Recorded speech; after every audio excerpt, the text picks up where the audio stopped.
Are we here? Hello. We should be here. Hi, guys. Hello. Welcome back to the CaperSmiths. We made it back.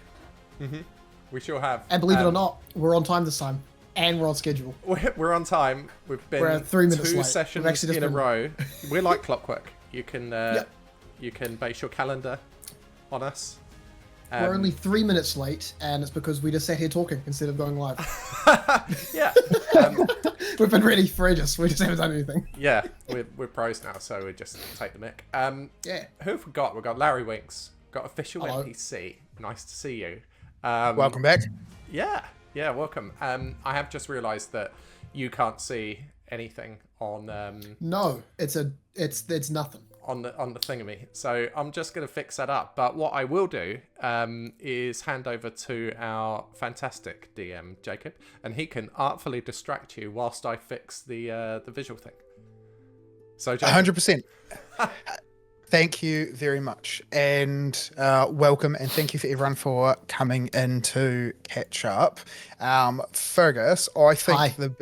between the two of us, we can do a little bit of a bounce recap through the beats. Of course. So we started off begrudgingly coming to the conclusion that it was potentially a idea to go attend dinner with Strahd. Yes, but before that, we actually quickly ran away from the lake. Yeah. Very, very quickly. And listened to Boris and Arabella. Arabella did not want to go to this dinner, so we kind of decided we should end up going to this dinner. Prior to that, we get wasted in a tavern off of a barrel of wine. Yeah. Which is quite fun. So you're still drunk? A little bit. A little bit? Tristayne sobered up quite a lot. who was the drunkest? I feel like Bohdi was going for it. Yeah. I feel like Irina and Ismark were, if you've ever tried to get drunk at a wake, and because of the somber tone to the setting, they just couldn't get intoxicated. They really tried. But there was just this funeral-esque vibe they had. Alex was left with Arabella. Arabella. Yeah. Alex. Yep. And then you carriaged your way to the castle. We got a tip off as well, didn't we, to leave Alex? There was Yes, we did. Was it her? There was a reason Arabella why. was like We just eavesdropped on Arabella, who foreshadowed something about Alex, and apparently she can see the future. So we listened to that. Yeah, I think there's been a couple instances where you feel like she just gets unsolicited visions, and she has to try and make sense or put them in context. And from what she can work out is kind of going, hey, this might not be a good idea, or I think this is going to go terribly. I feel like she's a nudger as well, not a teller. She's not like, I have seen although this, she didn't you should even do this. She's explicitly just like, tell us last it might time. be a We good just idea had to. if you don't take your wonderful We just ended up little eavesdropping chum on them. with you. She didn't even tell us that. Unsolicited, And but then told us. we made our way to experience entrees.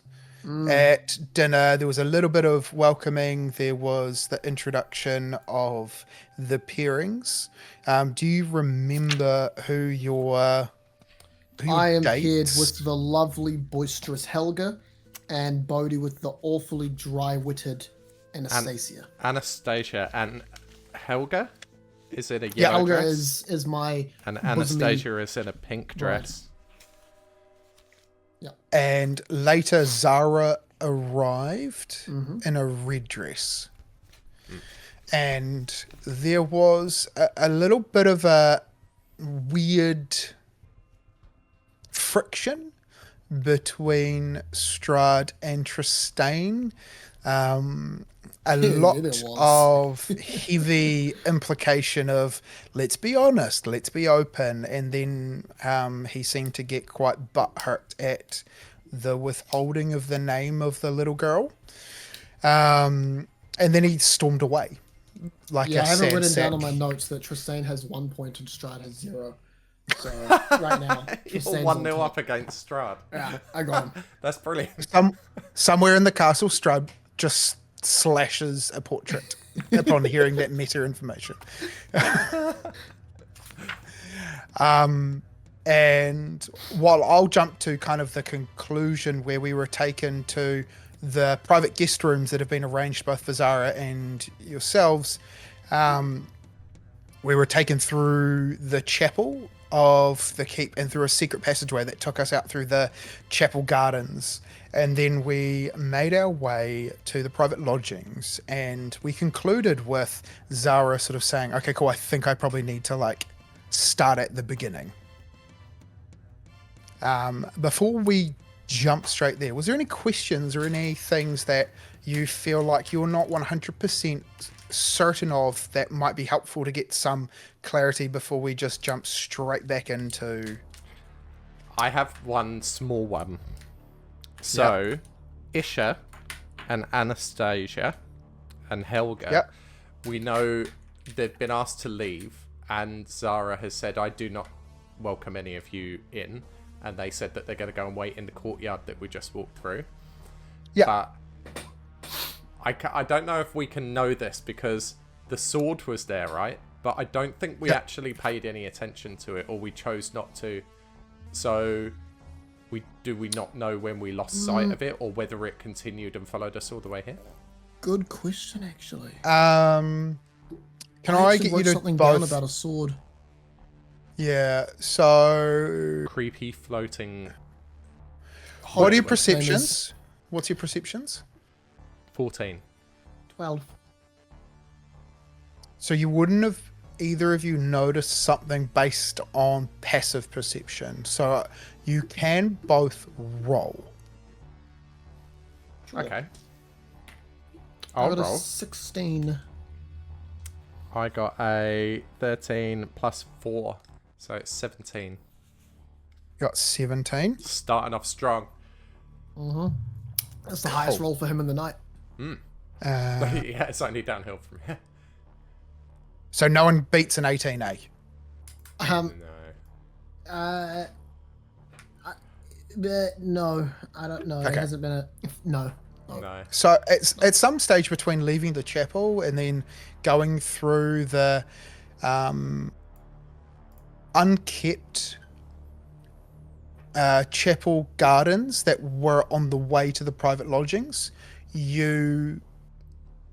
it was a moment where you were aware that you were being followed by it, and then there is just a moment where it is not there, and there is no way to know for certain other between the last time we saw it was in the chapel, and then by the time we were leaving the chapel garden, it's no longer there with us.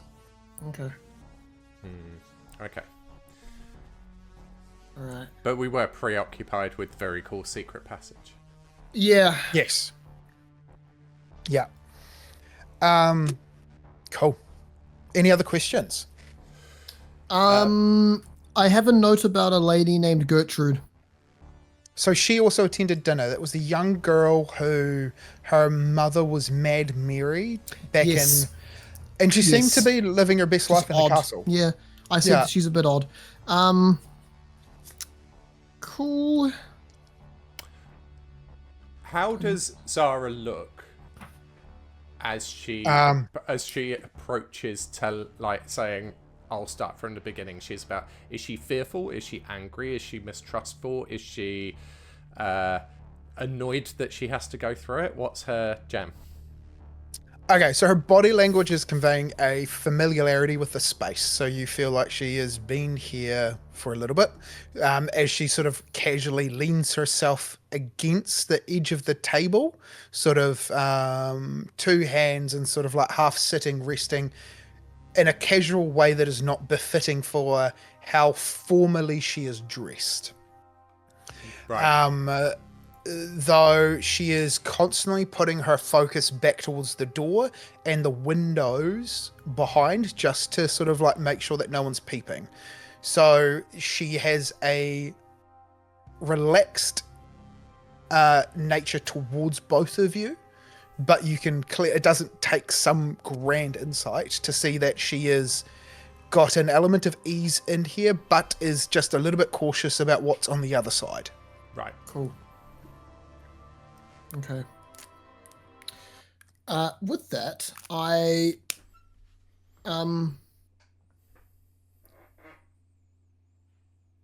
look at Zara with a curiosity and wait for her to explain this whole picture that she's clearly had painted already for a while. Did we bring drinks with us? Like, did we go on our sojourn did you? through the castle? Or, Zara, before you enlighten us with your tale, have you got anything that we can whet our appetites with? Do you keep wine in your room, or? Yeah, Tristayne's chuffed. There's a small cabinet in the corner. Please help yourself to anything that you would enjoy. Excellent. Would you like a glass? No, thank you. Okay, Tristayne? After that performance, I think I deserve one. Bohdi will pour them both a drink. She looks at you without reaching. If you pour her a drink, what happens after you've poured it? He'll offer it to her, and if she doesn't want it, he'll just place it on the table in front of her. Honestly, it sounds like you have quite a tale to tell, so I imagine that drink helps these things, right? Perhaps. Thank you. Okay. So, as I'm sure you're aware, she doesn't even touch it, doesn't accept it. She's having none of him. Nah. As you're aware, I've known Antonius for a while. So, when he came to me and said that he had received this letter seeking help from this woman inside these lands, I didn't question it. And quite frankly, the idea that there were innocent souls inside this foggy prison was not something that I was scared of. Granted, I probably should have done a little bit more research into vampires. But yeah, so myself, Antonius, and Bleak ventured. We arrived in Bavaria. We met the burgomaster. Bleak and Antonius thought they had a hilarious way that they were going to get money from all the townspeople to buy the things at the shop that were such ridiculous prices. So we did what we needed to do, and there's a little bit of other fun that was had, I guess, later on in Vallaki. But I guess the point is, we were brought here to seek a woman by the name of Madame Eva. And we, after leaving Bavaria, went to where her and her people had a small encampment. And she did a card reading for us and told us that we needed to get a sword from a shrine in a place that we eventually visited, which was Kresk, and we needed to go to the Amber Temple to get a book, and we needed to break into this castle and go to the North Tower to get an amulet. We got vague fortune-telling clues. We actually did get a little bit wrong because we went to Argenvolstholt and thought that by going to the place of the Dragon Knights, that's where the sword was. It wasn't. And we escaped and saved a little bit of our pride, but realised that this place was very, very dangerous along the way. Spoke to the abbot, who was an odd person in Kresk, but was able to get the Sun Sword. So we then found out that we needed to go to the Amber Temple. And we went to the Amber Temple. And then what became apparent over this period of time was I thought Bleak and Antonius had a amicable and sibling-esque relationship. But Bleak was primarily concerned with trying to find a way to distract Antonius and steal something off his person. And that should have been my first warning, because when we went into the Amber Temple, that's where it all went wrong. Sorry, what was I apologize to interrupt, Zara. What was Bleak trying to steal from Antonius? Antonius had a bag of holding that had in it apparently a collection of tokens and jewelry from different churches and deities. That's what I was able to kind of piece together. Okay. Bleak stole it. Oh, he got his hands on it. He got it.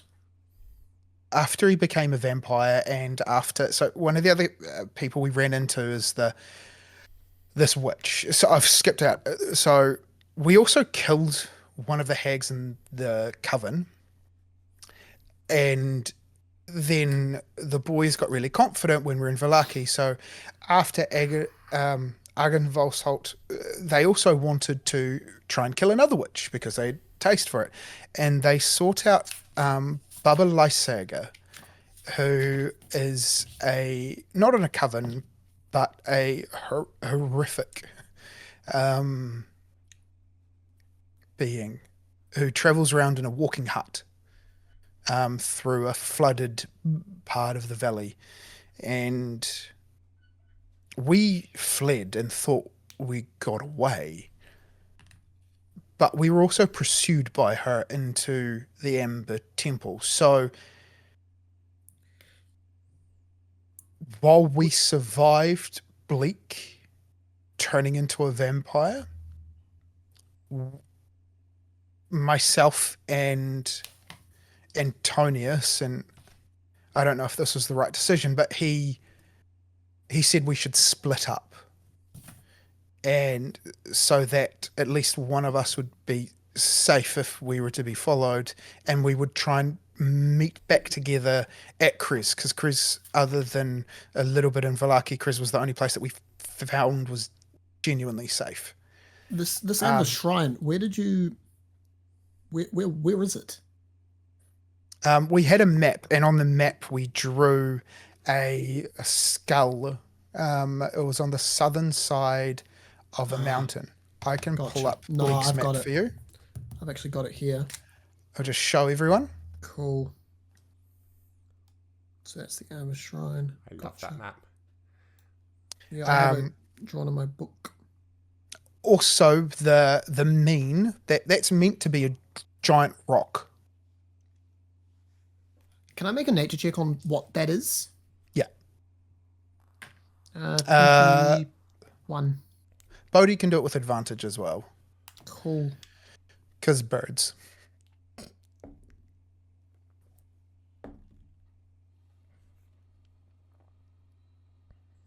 $14. Okay. There he is. You suck. But Tristayne, you know that to be sort of like a giant eagle. Ah, gotcha. Okay. Yeah, so we were in the temple. We split up. I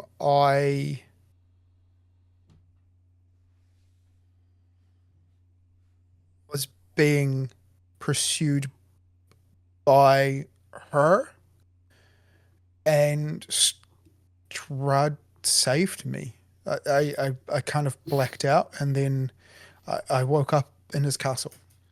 So you were being pursued whilst on your way to meet up with Antonius in Krask. Yeah. Okay. We had the book and we had the sword. And we've lost both of them. What? Sorry, what was the book? I'm a little bit lost. It's kind of a weird journal. Was it found in the Amber Temple? Yes. This is just to confirm. This is the same Amber Temple that Lord Strahd told us that there are dark powers, and that's largely the reason that he is imprisoning everybody in this region. Yeah, and apparently it's the source of all vampirism. At least in Strahd's case. So nasty there place is- by all accounts. There's an entity of what I've come to find being allowed through some of Strahd's library and a little bit of conversations with him, and from what we pieced together ourselves, there's a being of dread and despair that manifests itself there. It's my favorite type of And being. offered Bleak, as I imagine it's offered many things in the past, the opportunity to gain power to forge his own life beyond death, and unfortunately he took the temptation. Right. He took it but couldn't handle the consequences of the decision. If you don't mind, there is a bit of a murky spot in how you came to be in this partnership with Antonius and Bleak, and I mean, you make it sound like Bleak came with you and Antonius was known to you and contacted you. I didn't know Bleak beforehand, so Antonius said that he would help, and he was certain that he would help, like he was confident of that. Though Bleak seemed a little bit resentful of their dynamic. So Antonius engaged Bleak to be part of this trio as well as you. Yeah, I mean, Antonius always said he had a network of those that he could call on for aid. It just seems, why would Antonius, not to be rude, Zara, about these people, but why would Antonius care? About what? About Barovia?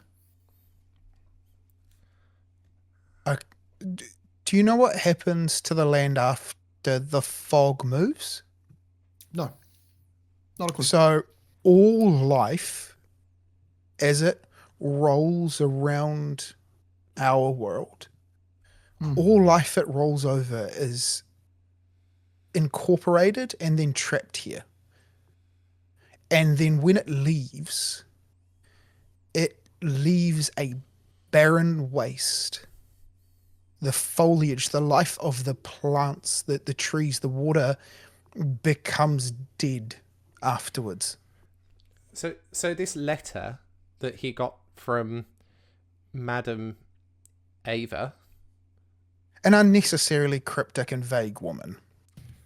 is that the source of him recognizing the risk to? I mean, I've got to assume you're talking about our homeland, and he knew that the fog was a threat. Is that how he found out, or did he already know?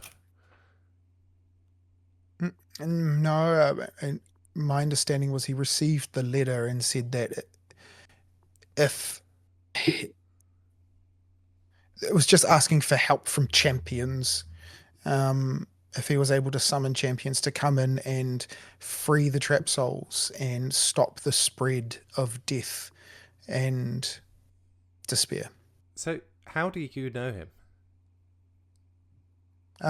We've known each other since we were younger, before I went away and started doing what I did. So you know of our people? From the outside, I've never come in, but he was a frequent visitor. I grew up in an odd little hamlet on the edge of the forest. I mean, it sounds perfectly feasible. We're all frequent visitors. That's sort of our thing. That's what we do. But he wasn't an insignificant person within the society of my people. There are some powerful champions, for want of a better word, available to him. So you must have skills or capabilities that he felt fit the job. Sorry, that wasn't She's really just a like- question. Or alternatively, and this isn't to dismiss you, Zara, but more so, it could be that Antonius just didn't want to waste his own people for this mission. He might view Boys. them as less expendable as... I think even in a dress, if I had my sword, I could dispatch both of you. Yeah, no, sorry, and I'm not trying to suggest anything else. I'm just saying that to Antonius, he may not have wanted to risk his own people. Also, sounds like you had some impressive training in this hamlet of yours. Oh no,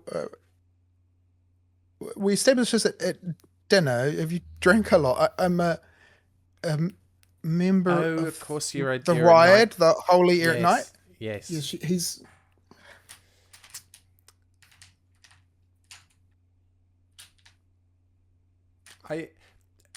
I honestly, Zara, Antonius is something of a enigma to me. You know, when you know someone in a certain way and you rely on who they are as a person, and you've known them all your life, and they're your superior, and you trust them, and then you discover that you actually only knew a third of who they are.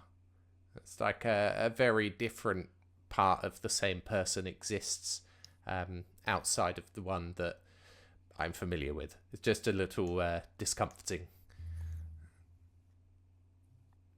So, if you were to take each other,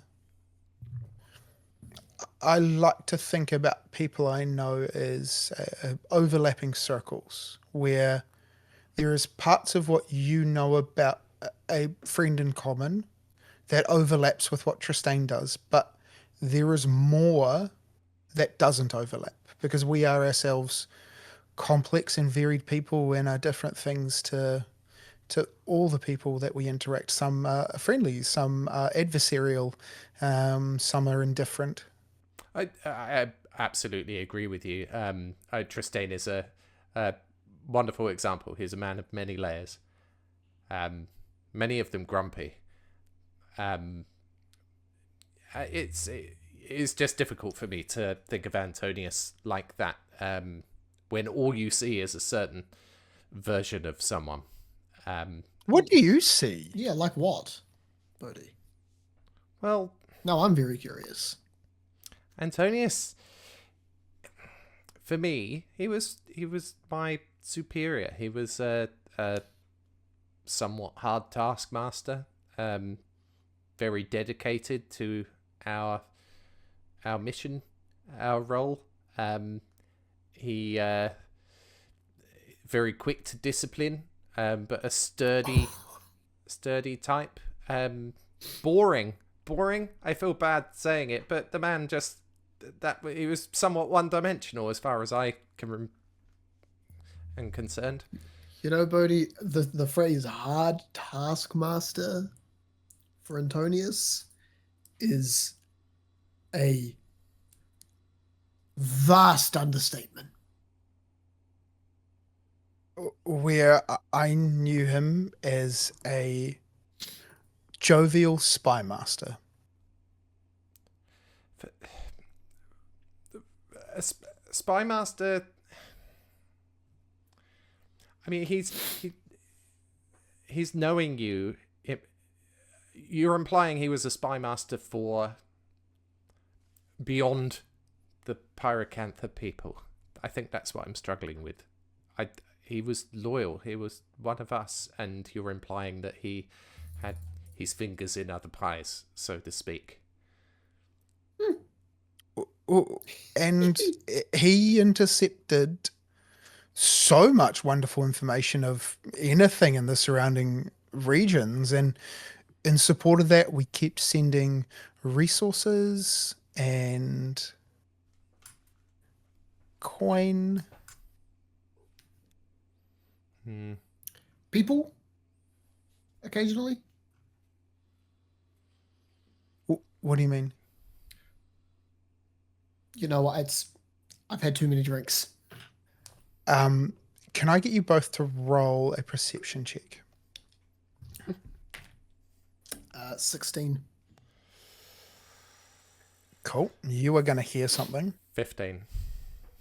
You're both hearing.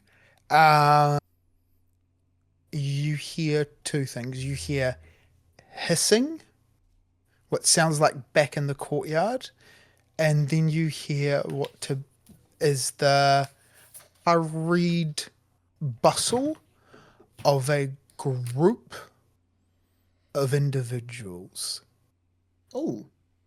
who do not seem friendly.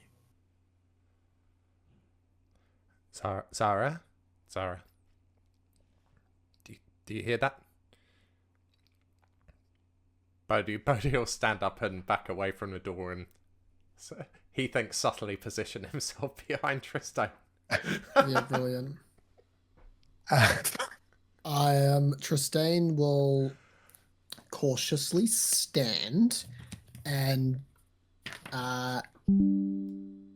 slip his dagger out from his belt into his hand. Do you want us? Oh. Do you want us where we were? Where her place is? So I will drop a bunch of things if you want to position yourselves. How you can you control your peoples? Yeah, we're in her room though. Yeah, do you want me to zoom over there? Yeah. Yes, please. While I get everything else ready. For anyone who didn't see this last time, look at this castle. It's huge. It's gigantic. It's enormous. Each of those squares is 10 feet, and these walls are 80 feet high. Do we have music? We should. I have started something. Let me see if that just make that a little bit.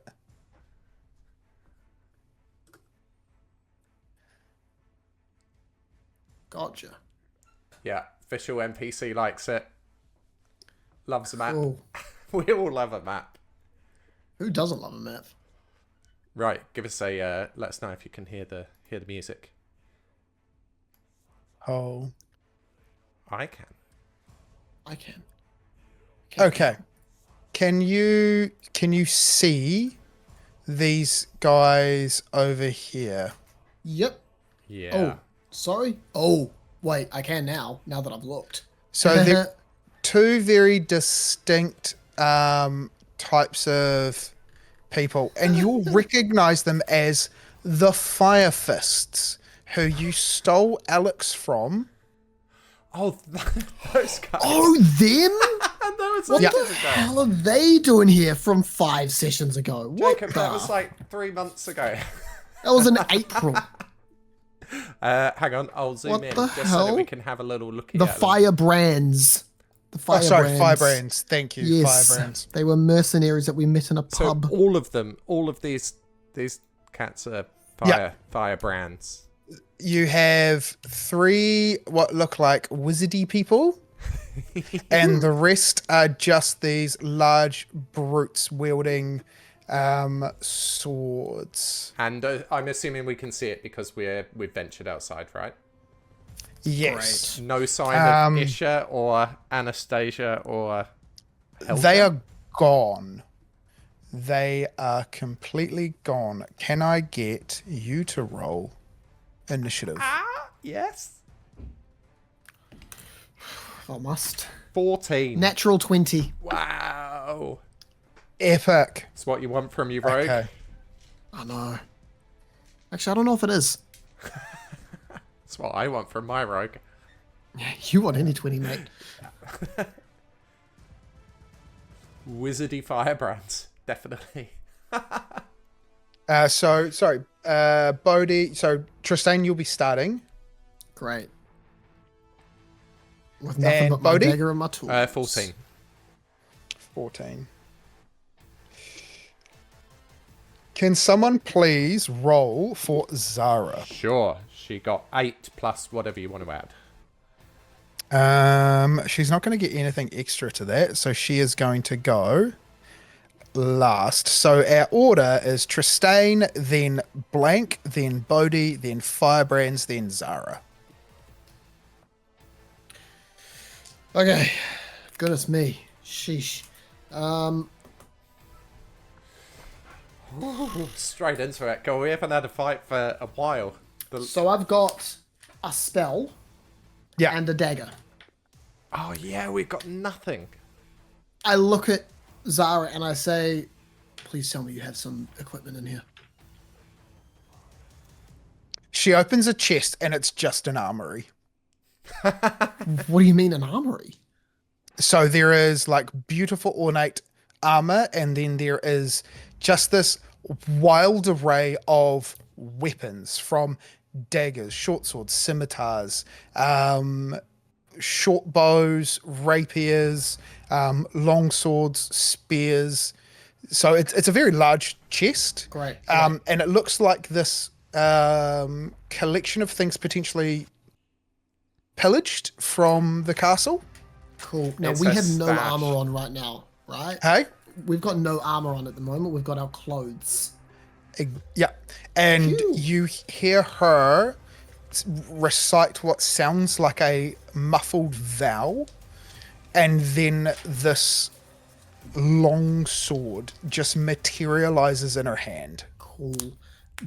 Do I recognize the vow? It is not to a deity. It is a oath of service and requesting aid to protect. Okay, sweet. Cool. Wicked. Is there a Lovely. longbow? Yeah. Cool. Is there a short bow or short sword? Both. May I take both? Yeah. Yeah, Bohdi will take a longbow and a short sword. Honestly, just grab whatever you need before you get out of the room, and then we will start the rounds Great. But as no we armor. rolled. There's no armor. No It armor. takes time.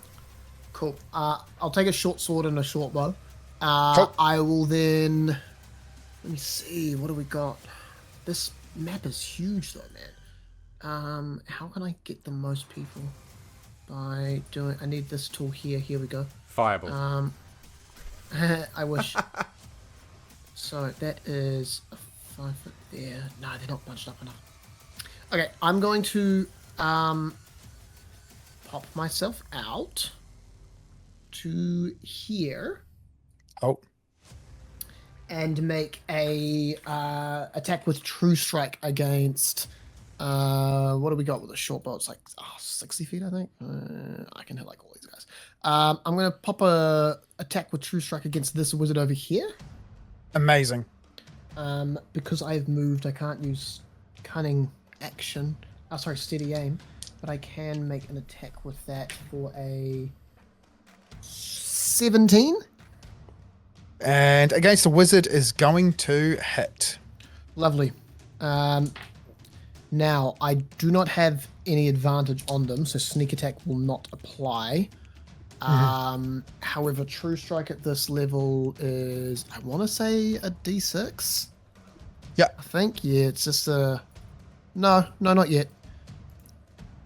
Not yet. It just uses my intelligence modifier, which means I've dealt 10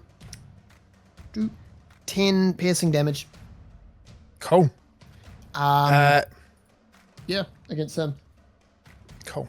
You loose the arrow and he collects it in the shoulder. Doesn't look phased. Oy. Like it's not, we haven't taken him to being bloody. He's won one.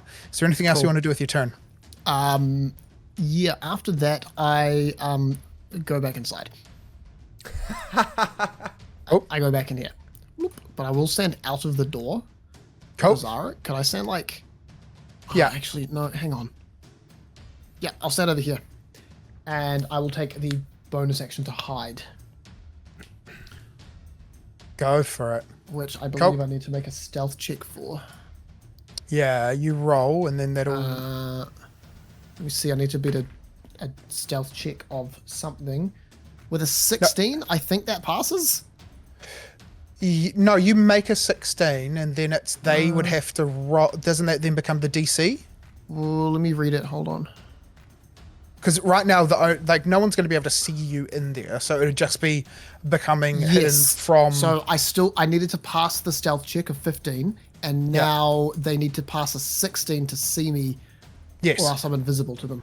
Yeah, because whatever you roll becomes the DC. Yeah. Cool. So if you get like 50 later on. Yep. Cool. I'm just checking if they. Fantastic. Don't laugh like that. No. This is good. This is For you. so that is the end of your turn. Yes. Cool.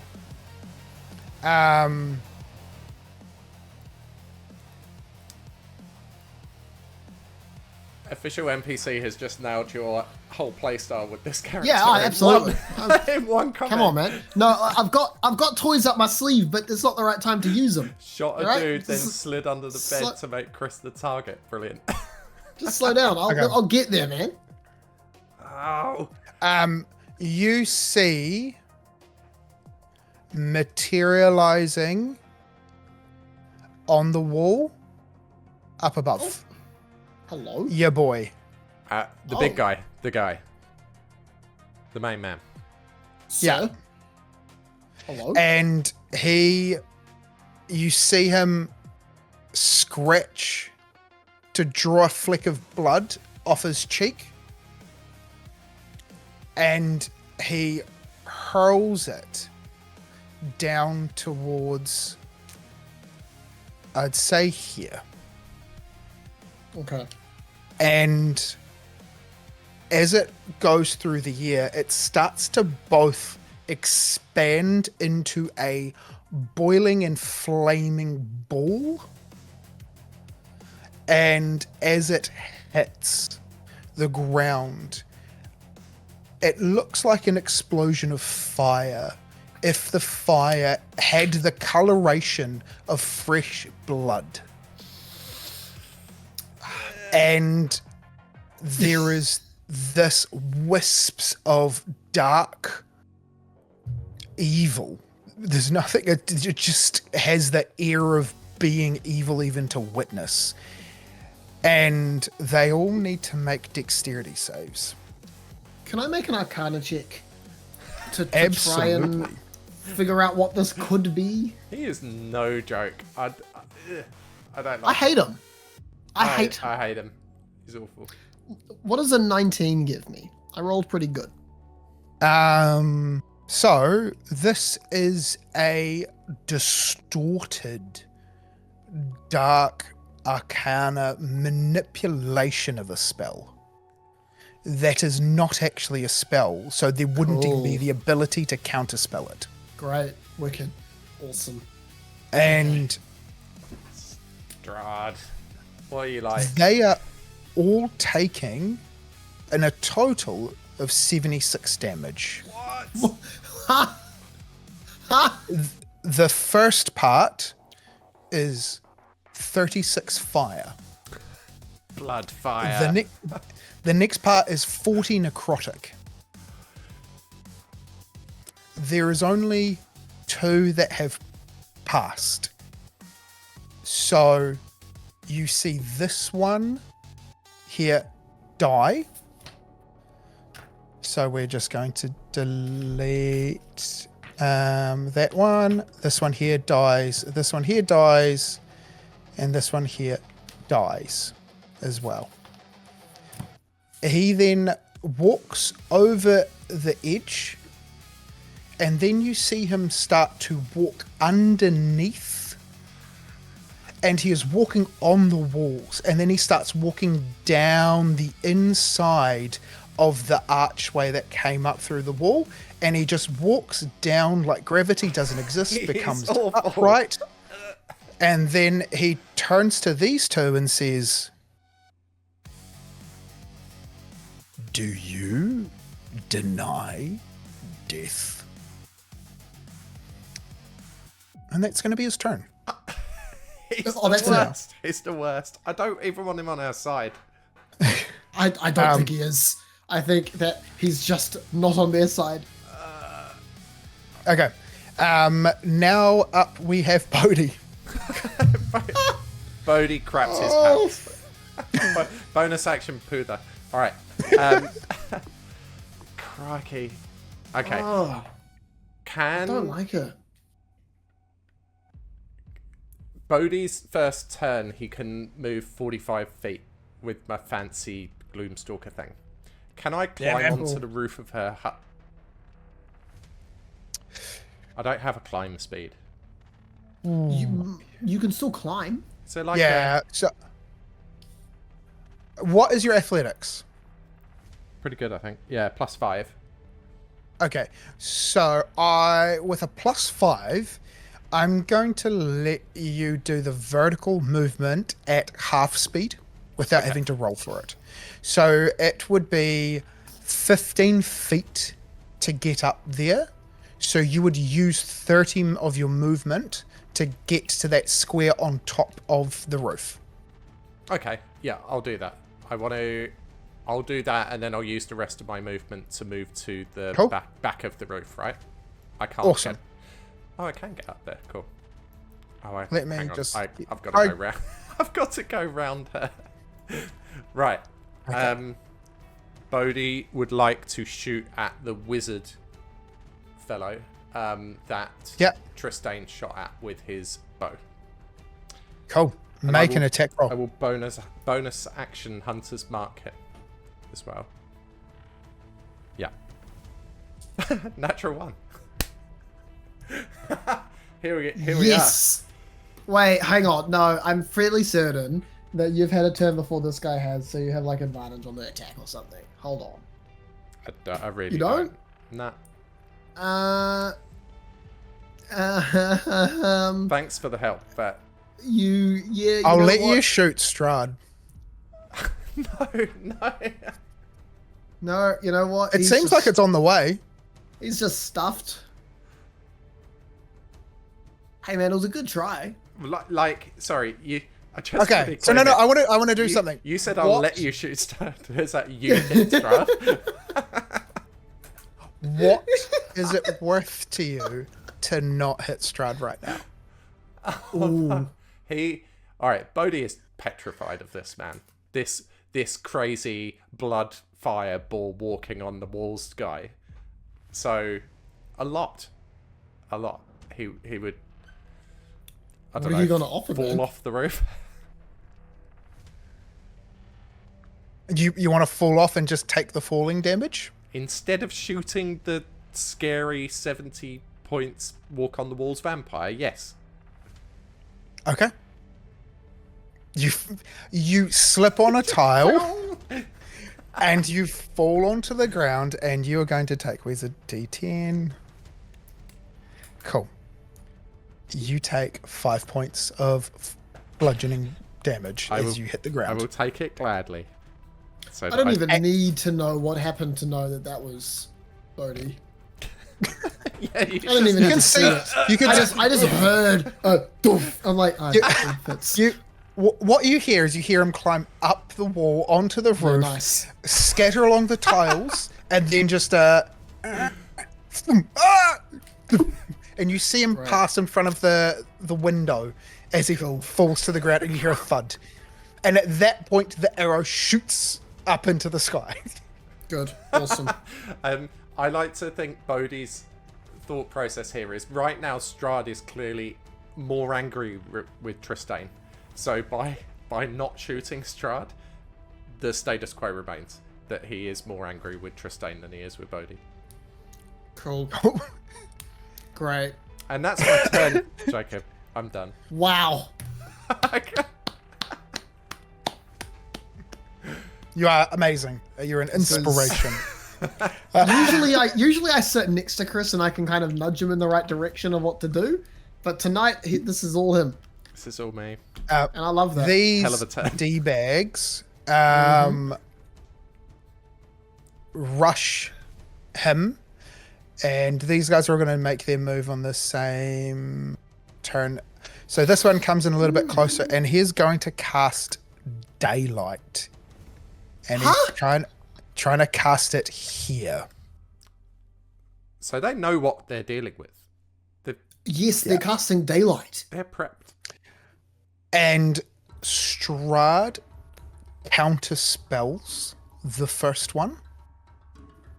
And this one here does the same thing. And then you hear Strahd laugh. And he says, "Fine. Have your sunshine." And you see what starts to be the summoning of a white and warm glow as the spell would normally function.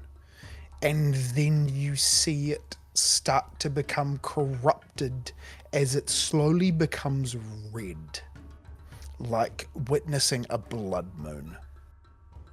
It is still going to give off the illumination and the radius effects that it does. And he responds, "I am ancient. I am the land. All magic here passes through me."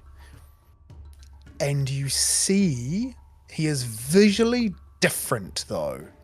He is forced to change form into a bestial bat-like vampire with wrinkles. His ears have become larger and spiked. His nose is no longer existent, but his claws have gotten longer. I don't like this one bit. Then these two try to take swipes at him. And as they do, the swords ignite with fire.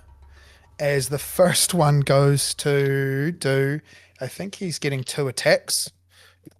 And they're both going to hit. Yeah, good luck, man. You got it. And he is taking, off the first one, he is taking 17 damage off the first strike. And then he's going to take another 15 off the second one. So that's the first one. You see Strahd's wounds remain open. Is a visual thing that I would like to let Bohdi know, who is prone, but can see. And then you have the other one who makes a one successful attack on him. And he is going to do 14 damage. I don't like him. And he just, with all sharp teeth in his mouth, the teeth have changed, and he is just, "You are going to have to do a lot more than that." Cool. It is now Zara's turn. Just before she takes her turn, Yeah. is she like in the doorway watching this happen? Yes. What is her reaction? I want to know whether That's a really good question. whether there's anything that gives a glimmer of she wants to attack him while he's vulnerable or something like that, or is she Roll insight. Mm-hmm. Yeah, go for it. natural 20? Exactly what I needed Cool. a minute ago. So as you are looking from being prone, looking up at this wonderfully capable woman in a long red gown and her magically appearing sword, you see that there has been a very intricate series of thoughts that have went through her head. She has went, what the fuck is this? To seeing these people appear, seen Strahd appear and being like, I need to see how this plays out, because she's actually weighing up who she wants to side with. And then upon seeing Strahd start to eliminate them, has now gone, okay, cool. The only option right now is to help him. I know that she's going to help him. That she's decided that.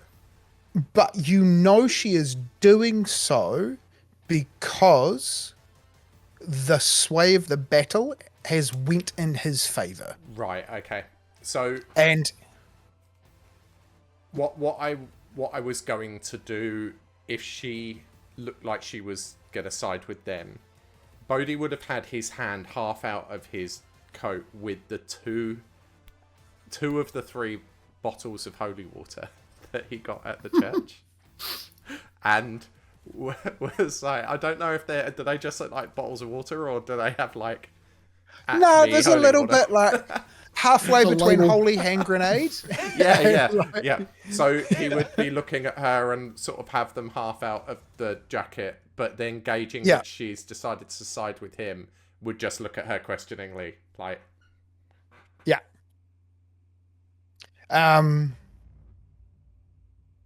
Jesus. Cool. Okay. Before she gets to act, he is going to use a legendary action. Oh, yeah. Awesome. And you notice on him that his claws glow red for a second, and the 5 of them leave a trail as he blitzes 50 feet, or up to 50 feet. He's only gonna need to go there, and he's just blitzing so fast the guys that were either side of him didn't have time to react with attack of opportunity, and he appears for a second behind the wizard and just turns and slashes with both of those claws at him. There's another thing that happens, which is where his claws were, they also slice these guys as they moved along. So these 3 here, here, and here are making a save, a constitution saving throw. The DC's 22. 22. The first 2 fail, and the third fails. And so the 4 of them are now going to take 4d8 necrotic damage. Holy God. 22. Yeah. I want off of Strahd's wild ride. Okay, so they all take 25 damage. This one is dead. So he also drops. And you see the wounds on Strahd just start to seal shut. As the guy drops. So like those... make the correlation there. But, Okay. and now Zara gets her turn. So she is running. She's just going to dash over here and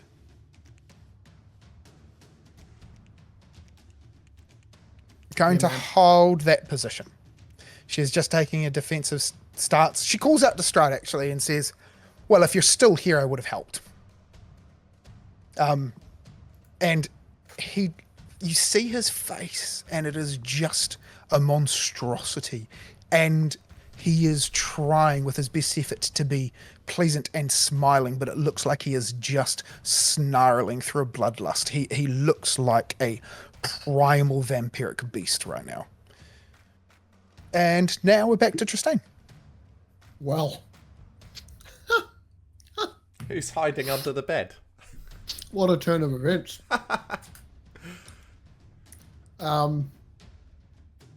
Tristayne steps out, not really seeing much of this, except Bohdi eating shit and falling off the roof.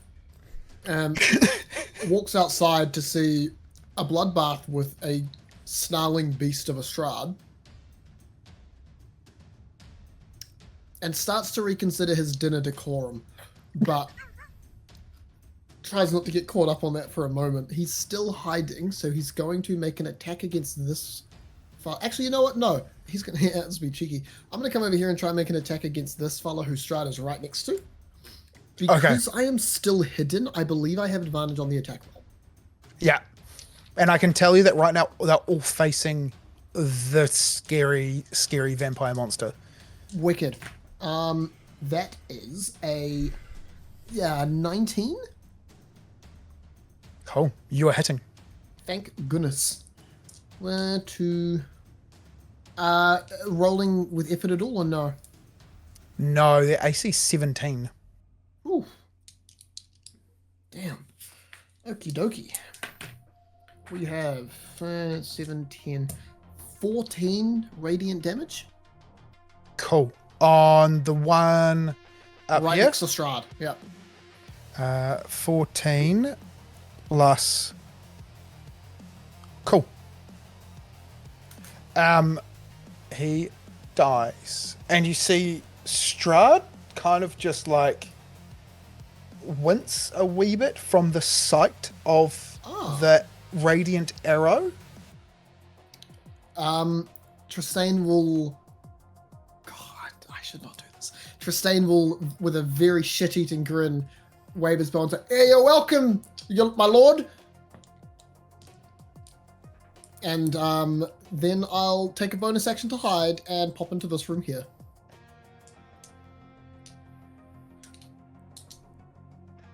You're going to get us killed. No, I helped him.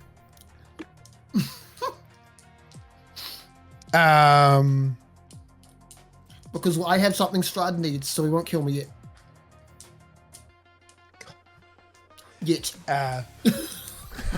That's cool. It is now his turn. Can he can get here, and he's still got 15 foot of movement.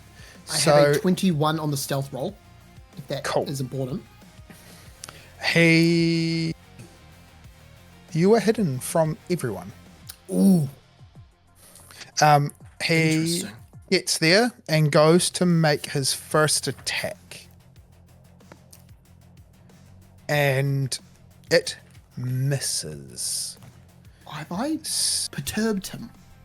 And then he makes a second attack. And he locks a claw into this one here. And he says, "Don't die, not yet."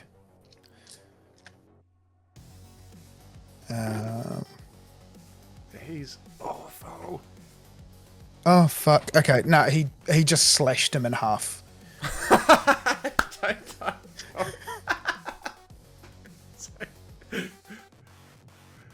Try and hold it together.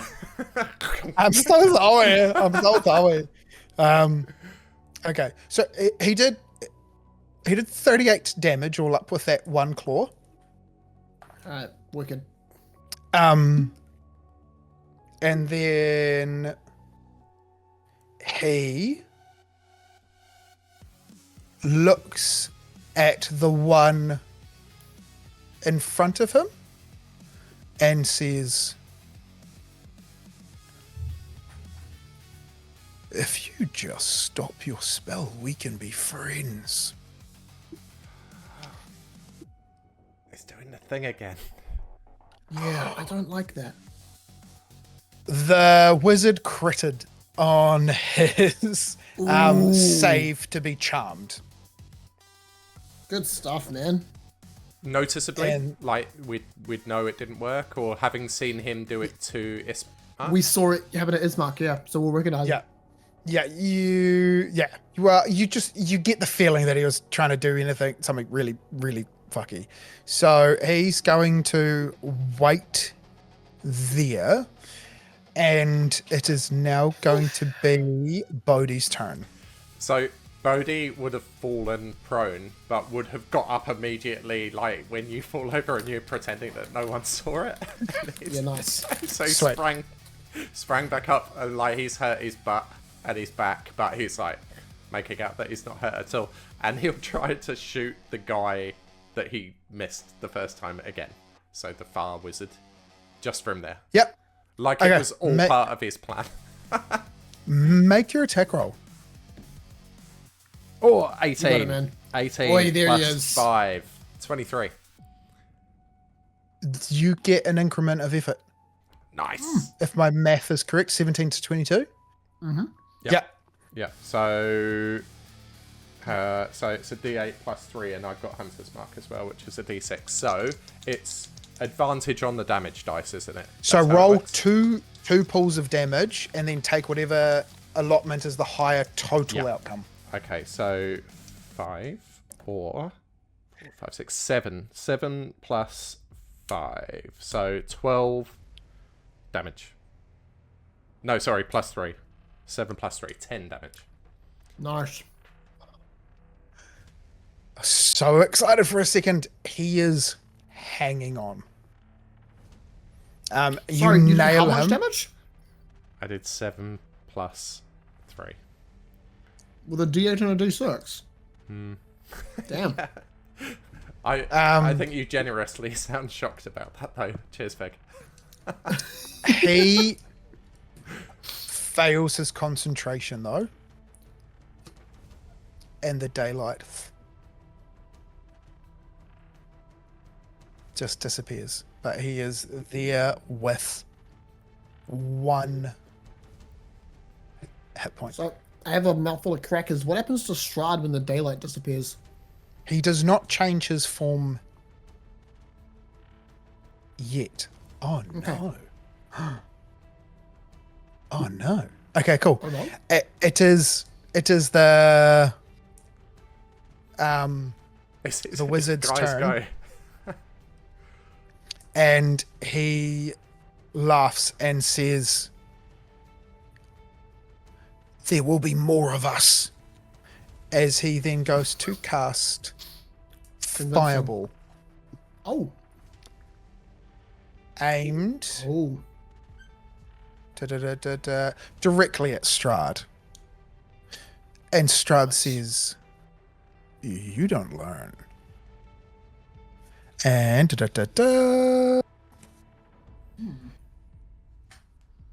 he doesn't have counterspell because he's not in the right form. Amazing. Okay, I need Strahd and I need Zara to make. Who would like to roll their saves, please? Chris, go for it. Hey, Do you want to roll buddy. Strahd's or do you want to roll Zara's? I'll roll Strahd, so I'll give him my bad I'll luck. take Zara's. Hey, while I'm doing that, can I make a... This might be meta knowledge being applied here, but can I make an Arcana or Religion check to see if I can figure out the source and or origin of the firebrands and their magic? Just based on the Yep. 2 spells you've given me, I feel like I'm going to have an idea, but I don't want to jump to any ideas. Okay, do it. What am I rolling here? Which one? Arcana. Yeah, this- Arcana? Cool. That is a... What's 6 plus 15? 21? They are giant worshippers. Oh, what the... Huh? Giant. You know Why- that, but you don't know.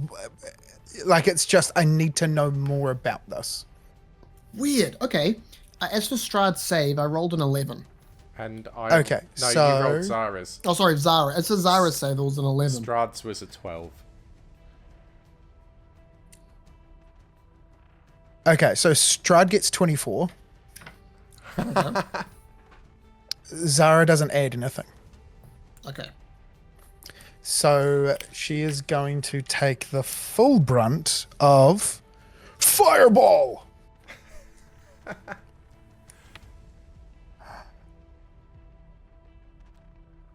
That is 30 hit points. 30 points of damage to Zara as this blazing inferno just rips and rolls and just ignites around them. Strahd takes 15. We haven't figured out the ring of fancy counterspell, villainous counterspell yet, have we? No, you need to. No. I think you need to attune to it, but once you spend some time, I can tell you what it does. Cool. Fantastic. It is now Zara's turn. What do you want her to do? If she attacks, she can make 2 attacks in a turn. Yeah. Yeah, well, she's just been fireballed. She's going to be angry. Oh, she can make that distance. Do you both want to roll each one of the attack rolls for her? Yep. Yes. Yes. And she is going to get +6 to hit. 21. 17. Okay. Wicked. They both get increments of effort. The 21 gets 2. So minimum taking average damage.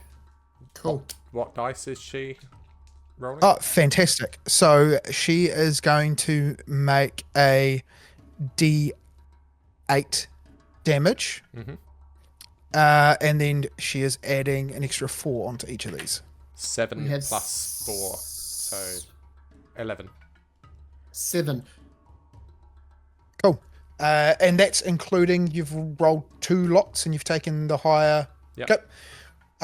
And she slashes twice quickly and cuts him down. You then see Strahd change his form back to the more regal host that you've been acquainted with. And then he says, "Rise." And he passes his hand over each of the corpses, and then they animate and come upright. Awesome. Great. And then he says, "Find the counterparts." And then they start marching out the front gate. Just as a quick heads up, I just want to say hello to everyone in the chat. Stormy's Tavern, good to have you. Bozeman, Larry Winks, Lemony Soda Comics, Ricks and Slade, thank you all for joining us. Lovely to have you as always. Thank you for joining us, everyone. Stormy, you just missed Strahd being an absolute badass. Terrifying badass. Which explains the silence from me and Ferg, because it's freaked us out. He's terrible. He's horrific. Also, Bohdi has no idea where Tristayne is. Apparently no one does. Apparently. No. And Strahd says to Bohdi and Zara, "When you find Tristayne, can you please inform him dinner is ready?"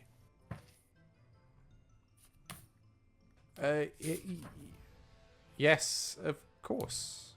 Are you quite alright? Me? Yes. I mean, both in you certainly look a picture of health. You're alright with this happening? Does this happen often? Attempts on my life, unfortunately, happen every other or every third day.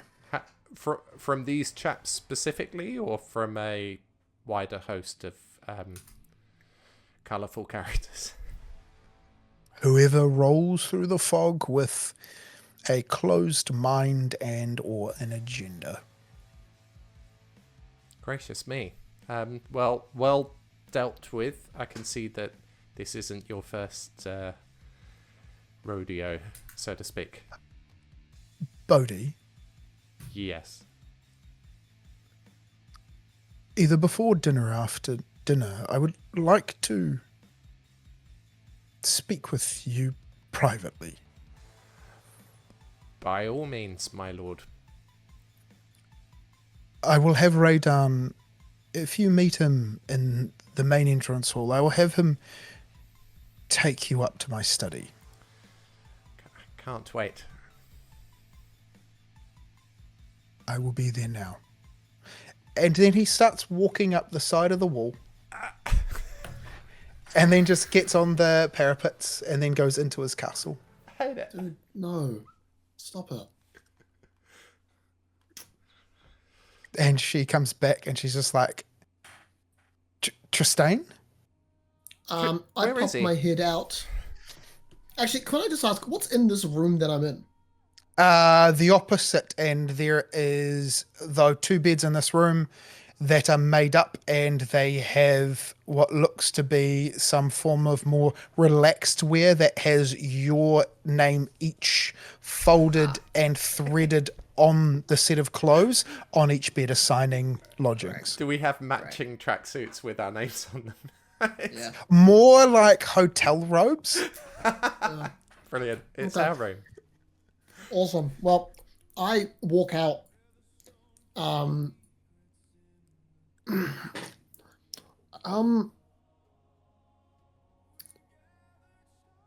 Zara, did that happen when you tried to fight him? I haven't tried to fight him yet. I thought you said you tried to kill him. Yeah. Did that happen?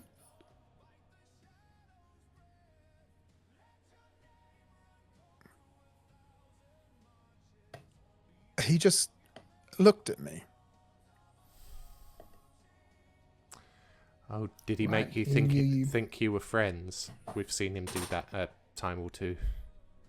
Or Yeah. he didn't think that you were actually a threat as well? If it's any consolation, I think you're a massive threat. Watching what you did to that chap there who mysteriously just walked out. Are we comfortable with that, Tristayne? I'm a little disturbed by all of this. Well,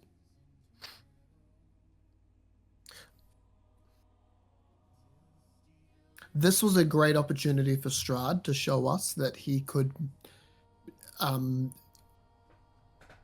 completely eviscerate us in moments if he really wanted to, and we have matching bathrobes in the spare room there, so I mean, we had a pretty fair idea of that before this performance, but it's, sure. it certainly feels like Yeah. a performance. I mean, those are the chaps from that bar with Alex, right? Yeah, and that's what I don't understand. There's a lot of questions because how did their magic isn't normal for this? You hear for the- Zara just go, "You didn't bring Alex here, did you?" like the castle. No, this land. Well, yeah, Do Why? we were told he. do you know Alex? Yes. What do you mean? Why? We just got told to. You just kind of came along. We saved Alex. What do you mean? He From was them. our lead. He was our lead to find Antonius. We're here because of Alex. Fuck. What? That's what he wants. He wants to marry Alex?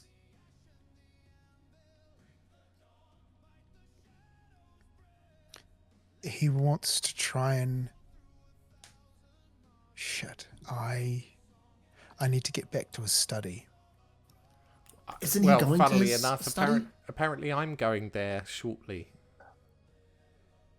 When you get into a study, if you can discreetly find, and she describes this book on a particular shelf in a library that is called The Emergence of Spirit Guardians. Oh, I want to go to the library. Damn it. Well, you shouldn't have annoyed him, Tristayne, or you would have got an invitation as well. This is what you get for not minding your manners. Bugger. I was doing us a service, Bohdi. I have a lot of questions. I have so many questions about this place, Bohdi. Well, I have an appointment. But apparently dinner's ready. And then you hear a bell ring. Dong, dong. Is it the dinner bell? I think it is. She's like, I've been in this castle a bit. I don't even know where the bell is. It just happens. Their magic is... And he doesn't like... He's like, don't be late, boys. Right, yeah, crap. Okay. Look, I'm gonna go to dinner, Bohdi. Are you going to his study? It was implied that it was after dinner, or I mean, what did you read into that? Do I have to go right now, or? I don't know. I'm not sure. The sword comes from inside the room. Okay. What? Out. Right. Yeah, great. And just goes and then flies up. Jacob, just above the table, was it implied that Bohdi would be meeting with him now, or would go to dinner and then meet him? He did say it was a choice, but he said, I'm heading there now. He's and then heading climb there up. Bodhi will go to meet with him, or go to meet with the servant who will take him to the library. Okay. You make your way. I'll head to dinner. You make your way through the secret passageway into the church. You go through the doors, and then you come, and then there is Raydan, who is standing there for Bohdi. Tristayne, you instinctively go towards the dinner table that you're at, and he politely just Yes. We have set a different dining hall for the main meal. Oh. That's very fancy, I think. Sure. Great. Where? The Lord would like you to experience all of the trimmings of the castle. He seems judgy of that decision, but anyway, you get taken up to the dining room, and he motions for you to go in to join Zara and all of the other guests from before. Okay. And for Bohdi, he says, we're actually going to go a different way, and he starts leading you through. Just to tick, Mr. Raydan, and he'll quickly rush into the dining hall where they were and grab a full glass of wine and neck the whole thing, and then he'll run out and follow Raydan. The table's been completely cleared. Oh. He shan't do that. He'll run in and go, bugger, and then run back out. Ooh. I don't get to see anything. So I'm going to put Bohdi here, Tristayne here. Okay. He's taken you through. Can you see through into there? So you went up what feels like 2 floors, and you've come through. Now this room in here, if you would have seen that in there was these 2 armored suits of armor either side of you that just let you walk past when you come into this dining hall. There is a harp in the corner, another musical instrument. If we open this door, you see inside Strahd, who asks you to come join him. The dining room is right next to the study. Yeah. And then the door shuts. On its own? Yeah. Who's in the room with me? All the other guests. Isha and And Gertie and... Yeah, and they're sort of like... the whole gang. Yeah, and they're all talking, and they just sort of like make chit chat about what a fine bowman you are, and they're very impressed. And they were watching apparently, Ah, and they go into that chit chat. But before we do that, we're going to jump over to please feel free. Bohdi. So you walk into this room, and there is a hearth burning mightily. There is books lined all around. I'm actually just going to put on a bit something different for where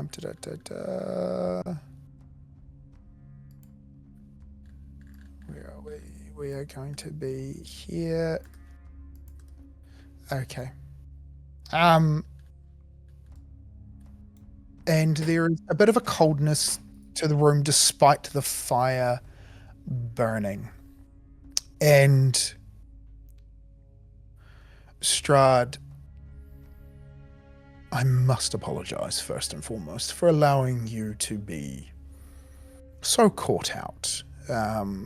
While I believe that these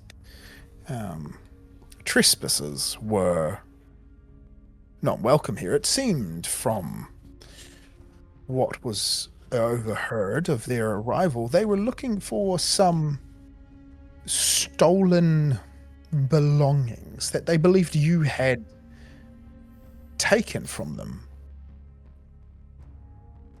Or someone. Or something. It was not sure, not quite clear, but that is not the matter that I've brought you here. I am worried that I cannot trust Tristayne. I have tried to be very forthcoming and open, and as you have seen not long ago with our appetizers, whatever I say, he is taking as a slant or a slight. I am trying to be open in my communication and tell him I am not the people that he is accustomed to, and my fear is he thinks that that is some jab for control when it's meant to be a reassurance. So I would like to offer you something and see if you can work out how's the best way to approach it for him. And he pulls out this small set of rosary beads that has a glowing orb swirling of sort of like purple and almost a metallic silver to it, and then just past that you see a holy symbol. And he says, I found 2 of these on my travels recently, and while I'm fascinated, I would like to offer you one. And he hands it out to you.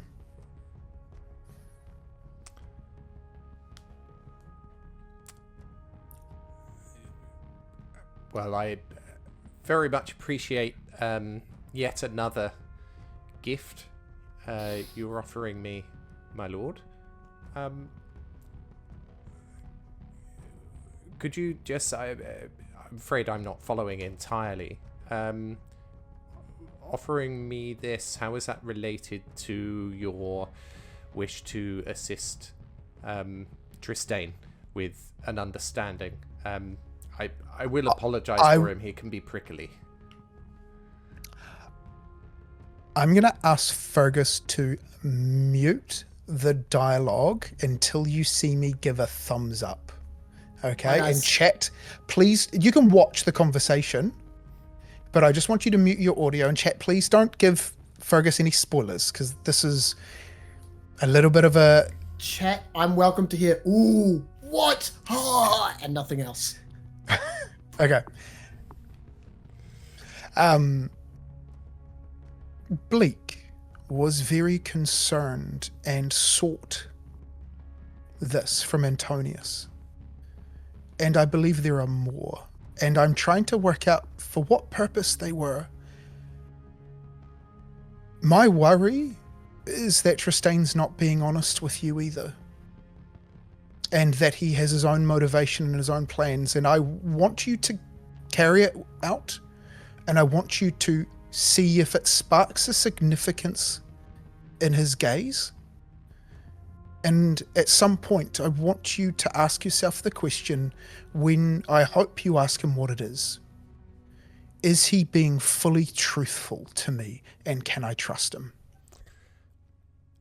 My lord, am I right in assuming you'd like me to present this in your presence as well, so that you can see his reaction, or you just want me to do it at such a time? Zara was undone, and I fear for Antonius, because they were betrayed by someone with Antonius who had one of these. Now, I don't know to who this belongs, but I know that he would have done anything to maintain it and to have it with him. And I care for Zara, and I feel remorse for Antonius, and I can tell by looking at you and he that you are different from Tristayne. And I mean no judgment by that, it is just an observation. I want you to be cautious. Thank you very much for the advice. If I may ask a question, my lord. Do you believe that there is a difference between expecting honesty and demanding disclosure? I allow me to explain. I don't know if I entirely trust Tristayne, simply because we don't know each other terribly well. However, I'm well aware that he has secrets like any of us do, but I don't know if I expect him to disclose those secrets to me implicitly. I'm not asking if he is going to give you something that is not yours to give. I want you to be cautious of someone who is going to manipulate you, mislead you, or cause harm or potential risk to you, Zara, or even Antonius, because Bleak wanted Antonius dead. Are you looking for him for the same reasons? Are we looking for Antonius because we wish him dead? I don't think you are. I don't know about Tristayne. That is an interesting point. Okay. In principle, I have no problem taking the item from you. He would be honestly glad to have it, and I have no issue with you telling him that I found it, and I believe it belonged to Bleak, and I'm happy for him to have it. I have another that I'm in a different part of the castle trying to myself unravel and work out what it is, because I think that there is something nefarious about these that I think Tristayne could be at the mercy of. And I don't think he is fully to fault. But I worry, what would he do, or what does he actually want Antonius for? Okay. Well, thank you for your insight on the situation. Just one question. Would you take it as a slight if I decided not to reveal this in front of Tristayne? I'm not saying that's my intention, but am I at liberty to use my own judgment? As long as you are cautious.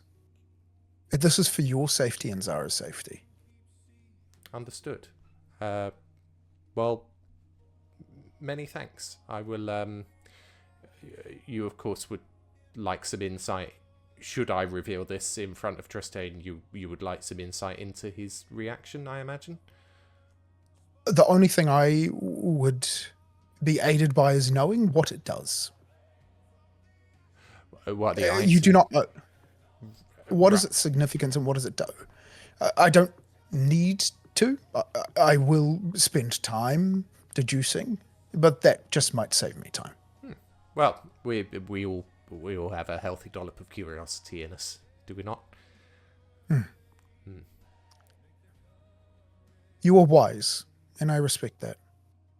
Well, many thanks, and likewise. I won't claim to say that there isn't a degree of discomfort around our situation, but I will thank you for your hospitality. Could you do me one last favor? I'm so sorry.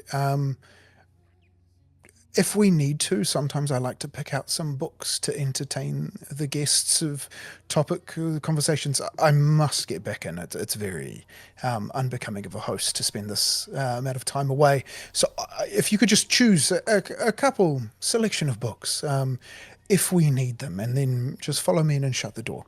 Absolutely. And just off the back of that with books, of course, Tristayne is terribly excited to visit the library and your study, as I think was mentioned. Is that something that he'll be able to do at some point during our stay, or should I choose books that I believe he might enjoy?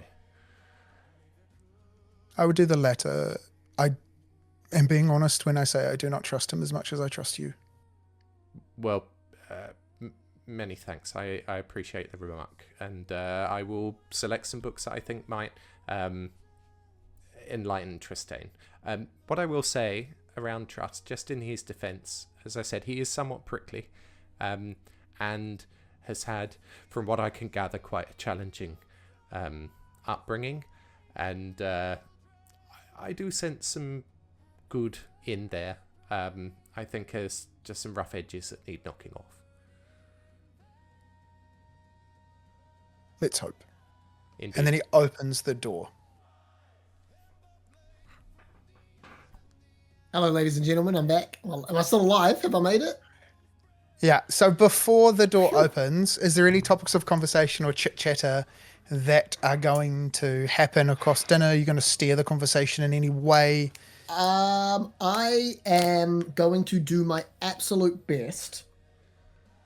And granted, Tristayne's not the best at this, but I'm going to do my absolute best to try and get as much information about Barovia from these people and their experience with Strahd as I can, while trying to be as genuinely lighthearted and optimistic about it all as possible. So, in order to do this, you can make Sure. a case for any skill check that you want, Okay. if you sell it well enough, of what you're going to use as your guise or your veil to elicit details. So happily. So what I would like to do is ask genuinely very specific line of questioning that only gives a very small amount of information from each person, and use my investigation modifier to try to paint a larger picture based on the very small tidbits of information that they're willing to give up as individuals, because they'll all try to hide certain bits of information, but they won't all be hiding the same information. Oh, And I don't know what specifically I want to know, but I'm just trying to get more. so You know? 100%. But, and when I say you choose the skill, it's not going to limit the information. It is leveraging your own knowledge as a conversation starter or as a through thread. Like, you can then loop people in. Cool. And what's going to happen is we're going to do 2 rolls. Okay. Okay?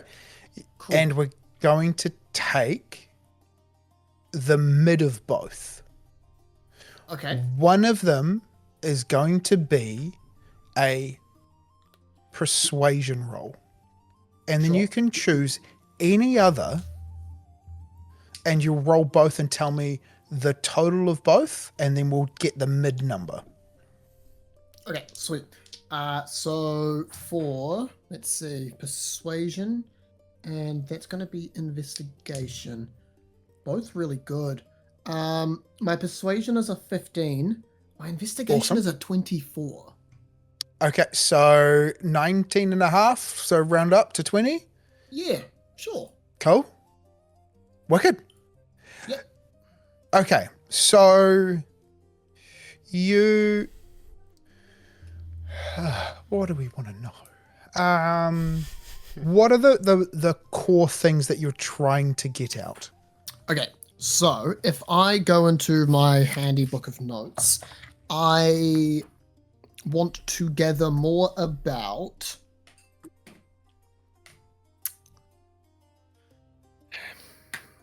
why Strahd has brought these people on to his little menagerie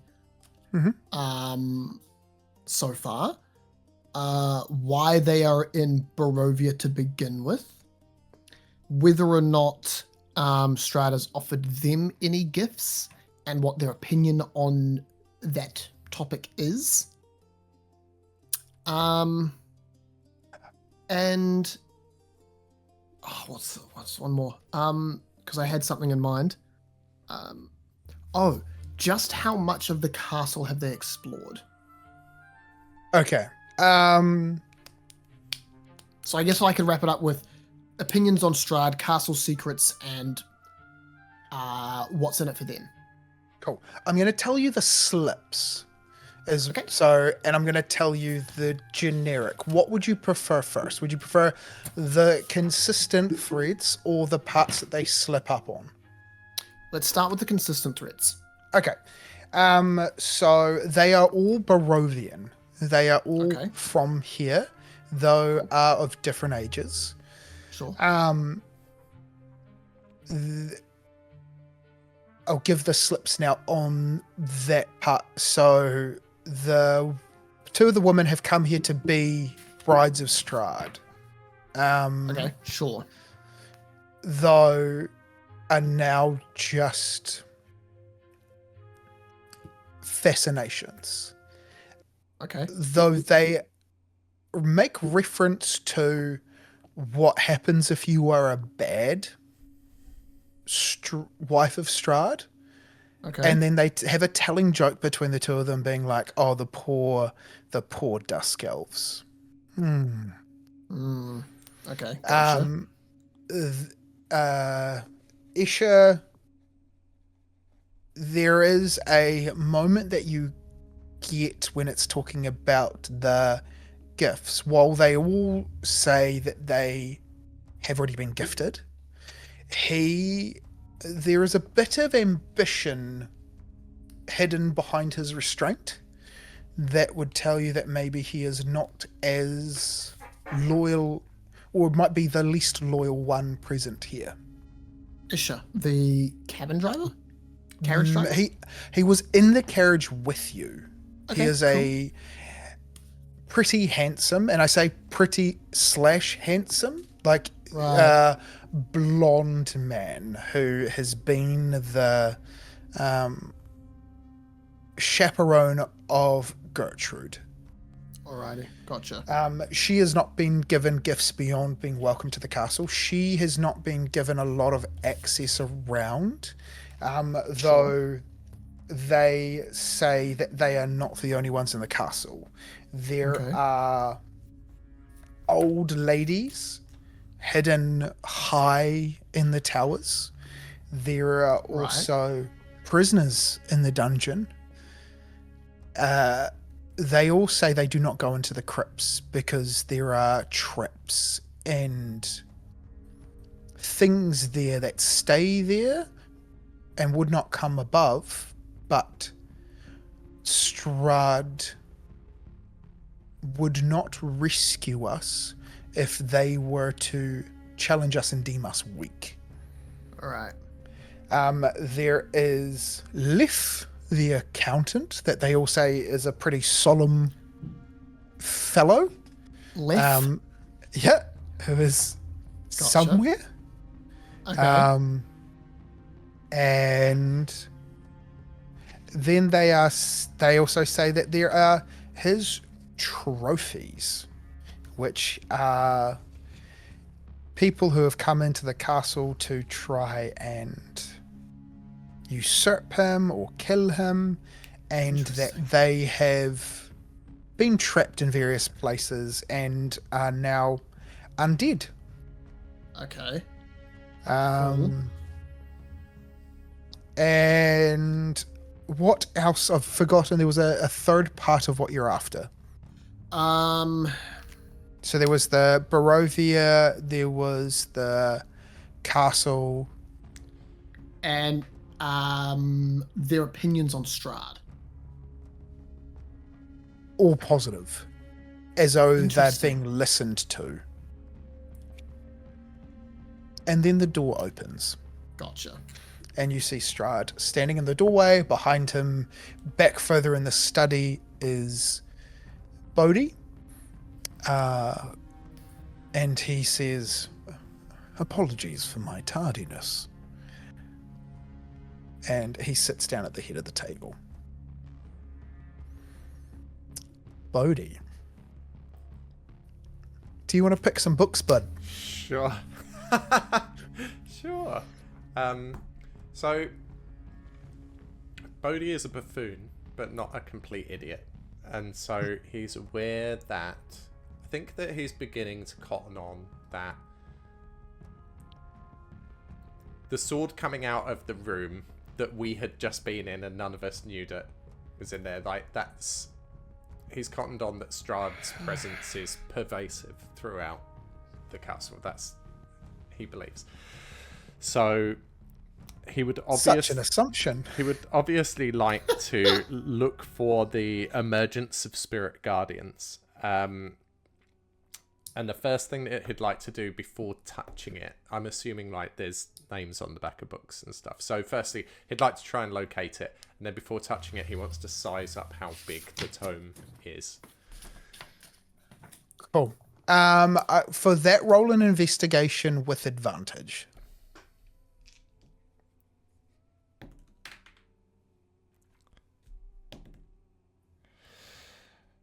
15. It stands out a little bit after you start looking based on the color description that was given, which is it is a green leather bound tome with gold embossing, and it's an old book, and it's huge. Like it is like 20 kg sort of like tome. Yeesh. Okay, so I'll tell you my plan. It's down low. Yeah, I'll tell you my plan, and you can tell me if it's feasible. The plan is, firstly, I would like to locate maybe 4 or 5 books that are your typical manners of the gentry and how to conduct oneself in high society. Like, if there are any books like that, because I want them to resonate with talking about Tristayne and his prickly nature. So his performances, here are a bunch of books that hopefully will help Tristayne become a little more refined.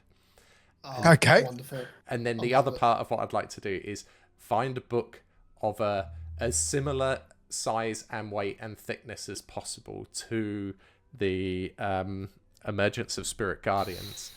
And I would like to tear the covers off of both of them and replace the covers so that I can take the Spirit Guardians one out, but it isn't the cover of that book.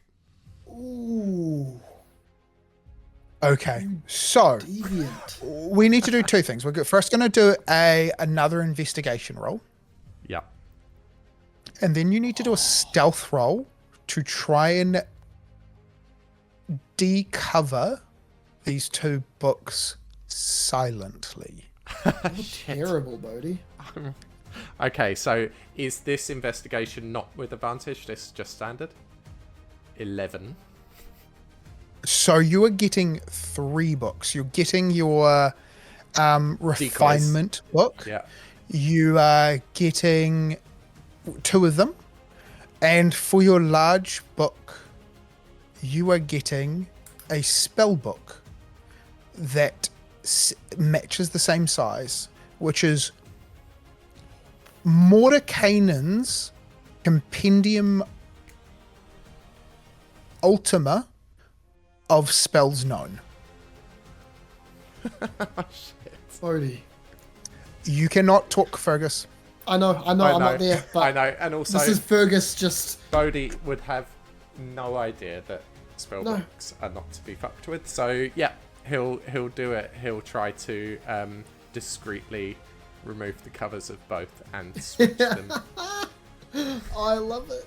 It's so good. Roll stealth. Oh no. Oh, man. Oh.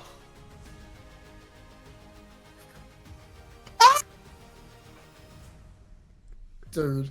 That's a natural one. Dude, there's no way. There's actually no... Just happens to me all the time. This guy... Which Just- book are you starting with? Oh, I genuinely would have started with the Emergence of Spirit Guardians because that's the one we want. And he would have had a flick through first. Like, this thing's massive. So he'd maybe flick through the first 2 pages and go for... Okay, and the bindings. You know how there is on the spine of a book, there is that cross-hatched thread that is sort of like glued down that binds all of the smaller bindings of the books together. That sort of like is the first layer of the spine. You're having such a hard time. You feel like you're almost like skinning an animal, and you're really having to like heave. And what happens is you put so much force into it that it rips up and off. You have the cover of the book still on the desk. The book flies into the fire. No! Can I dive and try to pull it out? Can I make a reaction? No, you can't. You would Okay. only, I mean, Because I could have used only, Mage Hand. You're not only here. on sound. Okay. So, Oh, sorry, it's in the room. It's not in I'm in the room by I myself. wouldn't... No, I'd have no idea. Pardon me. Nope, you're all good. Can I try to save him? Unless... Where am I sitting? No, there's... I mean, can I see into the room? I'm making a racket as well, right? Like, this is noisy as heck. I need to check one thing about this room. Fuck, Oh my god. it's amazing. The next Is there floor. a chance I'm looking into the room? There probably isn't. Okay. Okay, room 37. Give me 2 seconds, mate.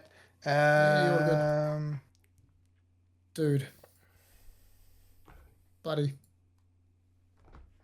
No good. no good. These You're dice rolling telling me, games, man. Beck, that I should just go and do improv or something. Oh, yeah, that's right. That just doesn't have any dice rolling involved in it. Oh. Oh, dude. Okay. So it is going to take 1d10 fire damage to start with. Depending on how this rolls is going to determine how much is salvageable. Now, you are going to be able to get close to it. There is fire pokers next to the fireplace as well. Just so you know before you dive in, because you will also take 1d10 fire damage for every couple of seconds that you're in there. Okay? Okay. So to start off with, the book takes 3 fire damage. The outside and the pages start to burn, but because it's such a big book, it has not fully caught fire. What do you do? Grab it with hands. He's in a panic and he's made noise and he's trying to be stealthy. he wouldn't use tools. Okay, you reach in. I would like you to make a... No, you can grab it, but you're going to take... Oh, man. There's no way. 9. This castle, man. And your scarf is a little bit burning as well. No. No. Not my fancy scarf. Okay. Shit. Do you focus on the book or your scarf? The book. The book. He's saving the Cool. book. Okay. You take the book out. What are you doing to stop it? Because it is now embering. It will continue to burn. Rubbing all of like the embers off so that they're going everywhere. Cool. You see, leaning back from their chair, just sort of like looking through into the study to eyeball you, Escher just makes eye contact with you for a second, and then just tries to obscure anyone looking into and just starts telling a bad joke. Okay. Alright, so with the book extinguished and tapping out my scarf and stuff, I don't know how realistic that picture was. But is there a window in here? Big window? There is not meant to be. That is an ambient picture, not a realistic one. Okay. There is. So take you back to the map, because that will be for you a better indication of what we are working with. He's going to abandon the cover idea. And what he will do is Strahd's study. Shit. And we're up on floors. Okay. He's going to eeny, meeny, miny, moe one of the 4 doors and open it and chuck the book and then grab the Mordenkainen and spellbook and walk out with all of them. Can you ping which door you want to open? I'm going to roll it. In fact, someone in chat, tell me which door. All right, so the doors are... I don't know if you can see my mouse. So, all right. See if I can run a... This is number 1. This is number 2. This is door C. Let me make a poll. And this is 4, but Roman numerals. Which door to open? I need door 1, door 2, door 3, C, door or door 4. IV. Go vote. I got a vote going. Is this our first ever vote poll? going? Chuck voted in the poll team. Vote. Vote and poll. We're doing a poll. There's a poll, guys. Oh my gosh, look at that. We're actual streamers. We're streamers, guys. Polls and everything. We'll have a good poll. Phrasing.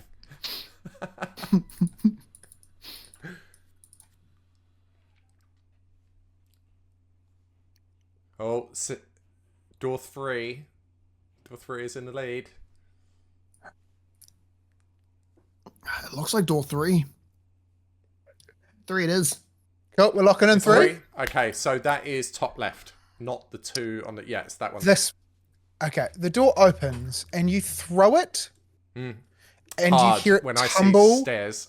Yeah. Is that... You see it tumble down a turret of stairs. Great. And then I close the door quietly. And from even the closed door, you hear...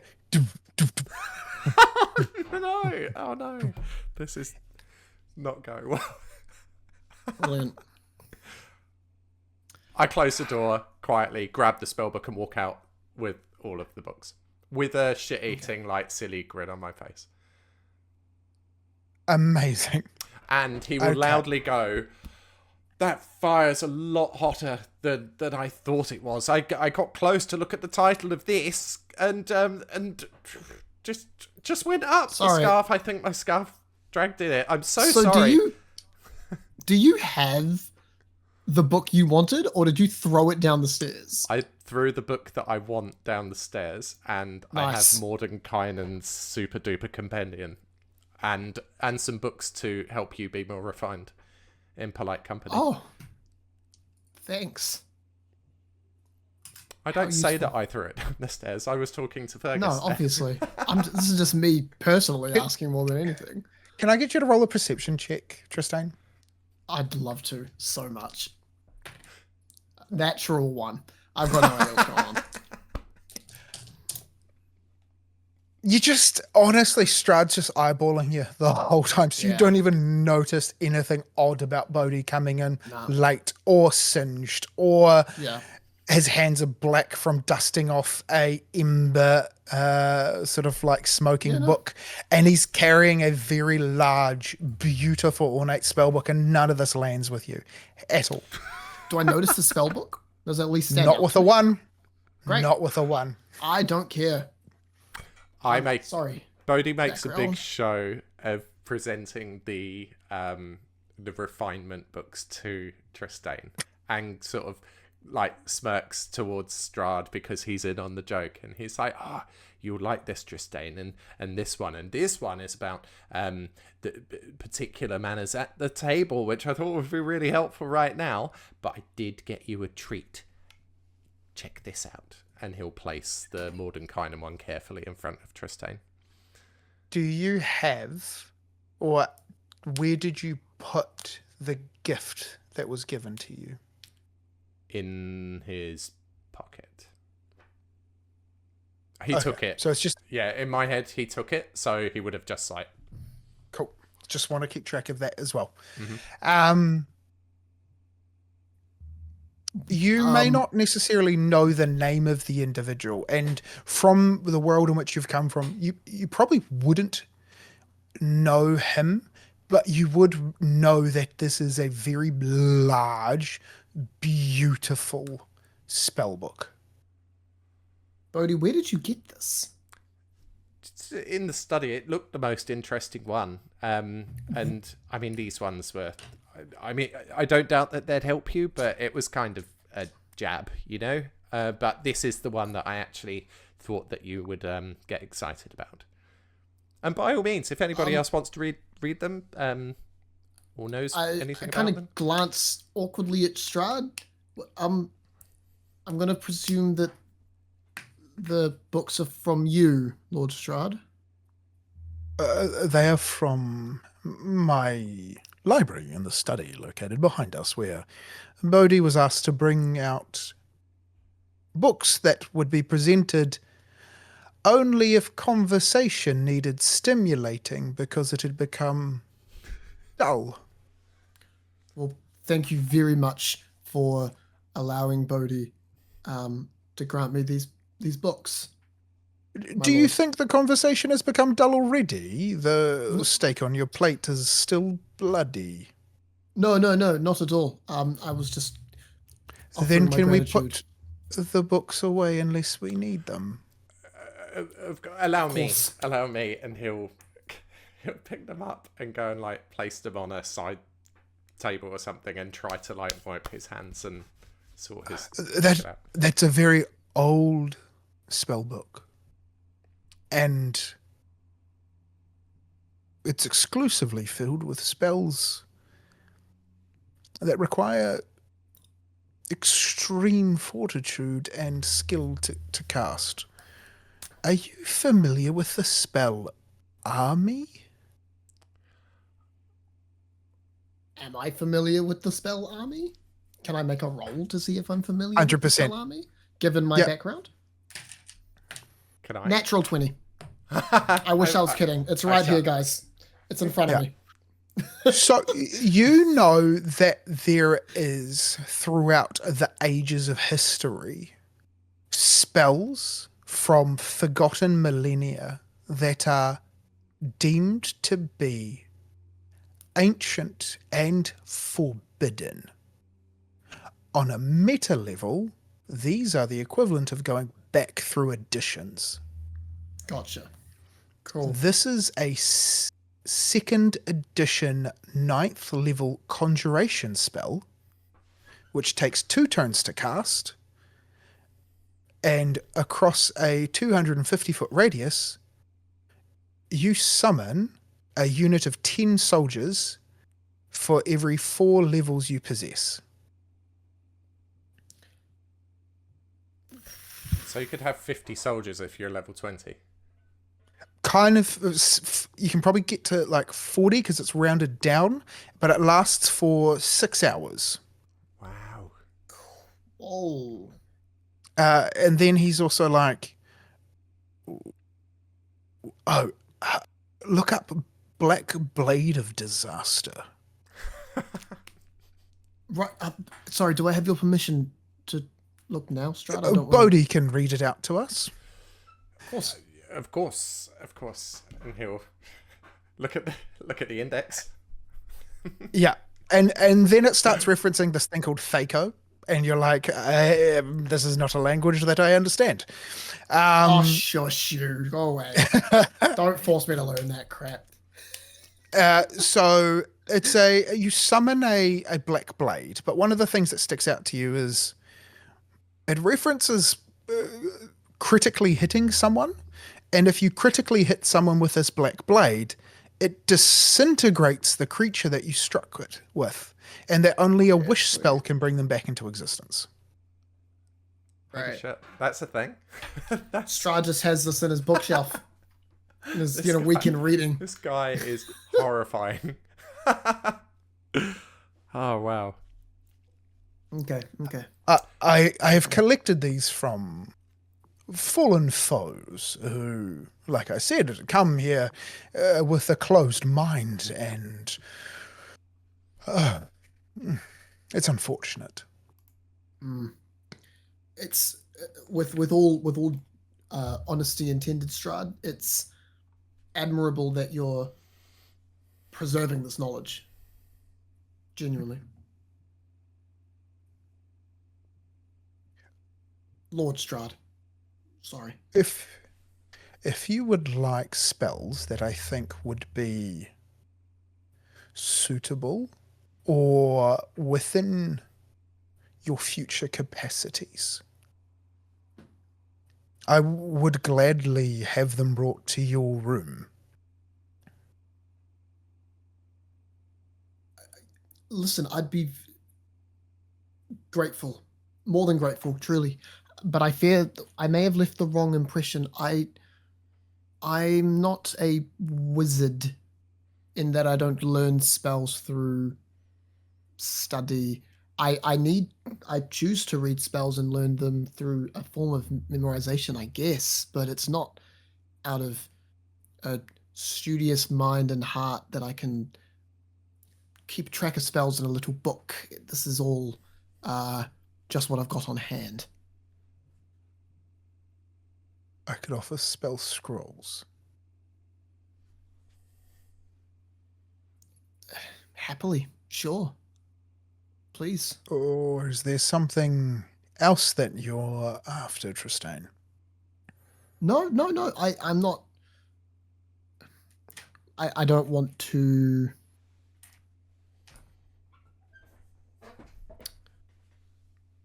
Bequest more than I've gotten already.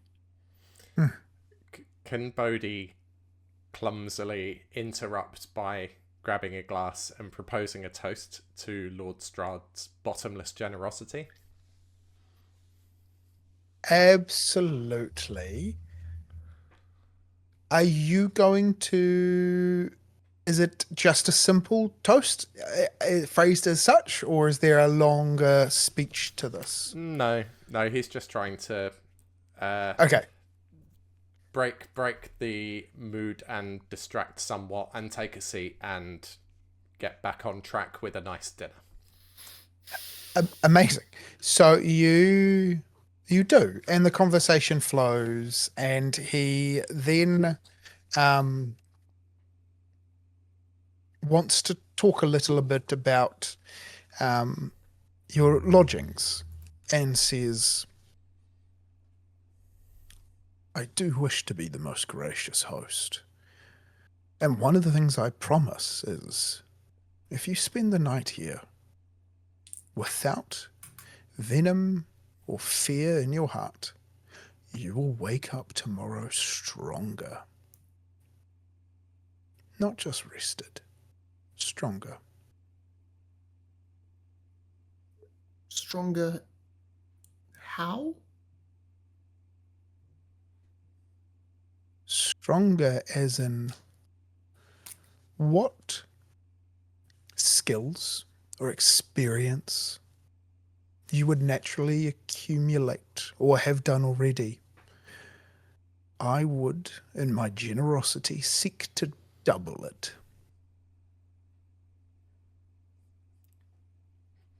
He's offering you 2 level ups.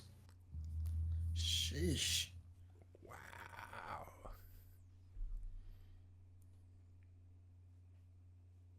Though I don't know if such an offer can be granted outside my walls. Right. But Tristayne, I honestly, with all of the counsel about not roaming around at night, and I must admit I'm very tired, and he'll try and give you like a very slight winky nudge, like we need to stay here. Very tight. I honestly, the hospitality has been wonderful. I'm having a lovely evening. I really think that we should take advantage of this celebrated generosity. You know what?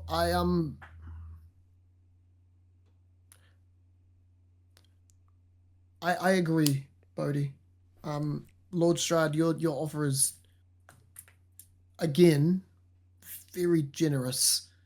And I thank you for that. And your offer of spell tomes and scrolls, although they'd be of limited use to me, I'd be fascinated at least to read through them. It's an interest of mine more than anything. I do hope, and this is coming from a place of genuine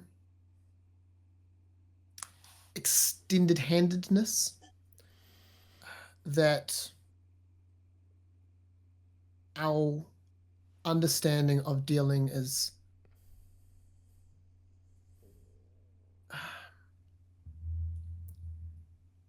what's the best way to describe it? I've completely lost the word. Amicable acquaintances, at least while we're here, under your purveyance, is still. He looks at you for a second, and he says, Tristayne, I thought we were friends. Can I get you to make a save? Do I have to? It's a wisdom DC 22. Yeah, okay. I'm going to tell you now that unless I get a natural 20, I'm going to fail. As you're stammering through that, Bohdi just slides one of the books, which is 1001 dinner conversation ideas, across in front of you. Yes. Have we had a long rest recently? No. So I don't once. have any heroic inspiration. I've got nada. Here we go. That's not a natural 20. In fact, it's actually half of what I need. Seems pretty friendly. Yeah. Yeah, great. Cool. You know what? Okay. Seems very friendly. Yeah. Oh, God. You have a trusted dynamic with him. And you view him as a trusted ruler and a close companion. Any charisma check now he is going to get advantage on between you. Mm-hmm. Yeah. Okay. Bohdi knows this has happened, right? Like, he can see the signs on the we should be friends. Is there familiarity? Can I get you to make, you can do Arcana or you can do Nature.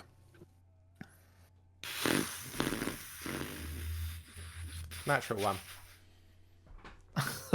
Nah, you think he's just really good at conversations because he was talking about being amicable and he's just like, you're in my house, I've given you gifts. We should be friends. Can we have a cup of tea? I'm tired of rolling ones.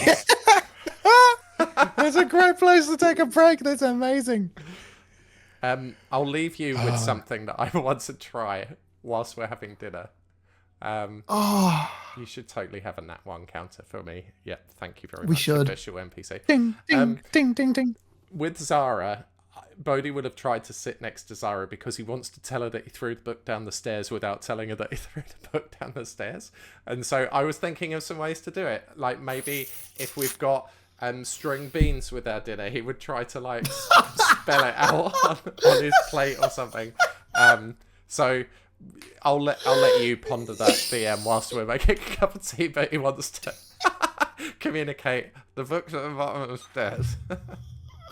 That's amazing. Oh my goodness. So good. We're going to go for a cup of tea, and you should too, because it's the best. Please. So we will see you in 5-ish minutes and carry on this circus. Cheerio. Hello. Hello. We are With back. cups of tea. Hello.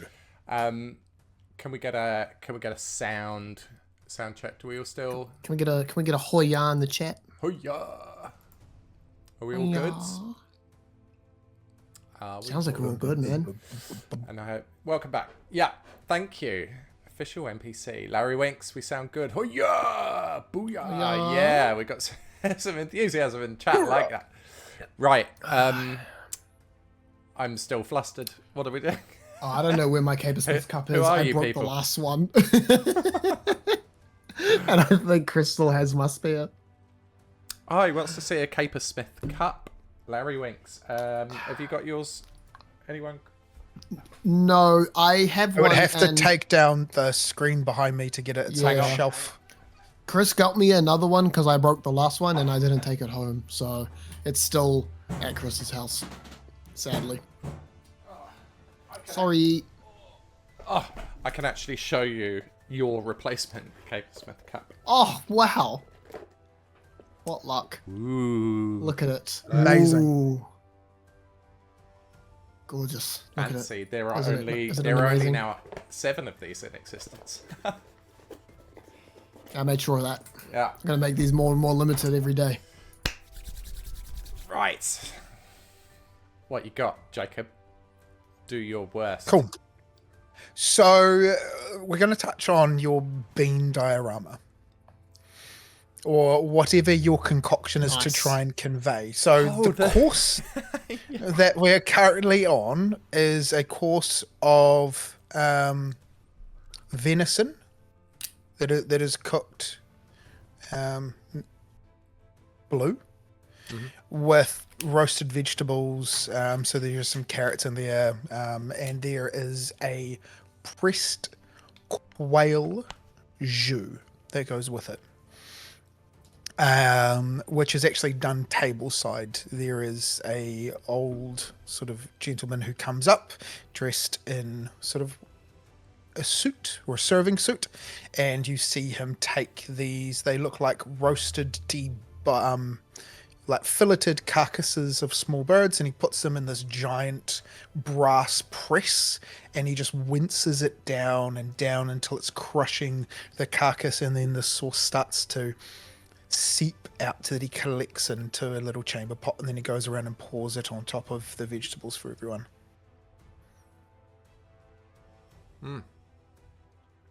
Oh, Yum. Strahd, this, my lord, this looks you have done, might I say, absolutely spectacular job at receiving guests. I'm true. Thank you. I'm truly astounded. It's my pleasure.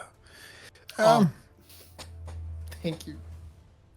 I also seem to owe you an apology. I have not been my usual curious self when it comes to the ongoings of the wider world. How goes the land outside the fog? Which kingdoms have risen, which have fallen? Well, you know what? Let me tell you everything that I can, since we're on the topic. And then you hear a knock at the door.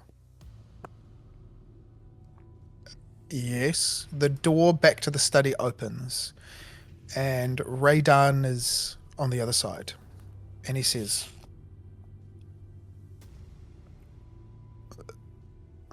My lord, there is 2 matters to attend to first.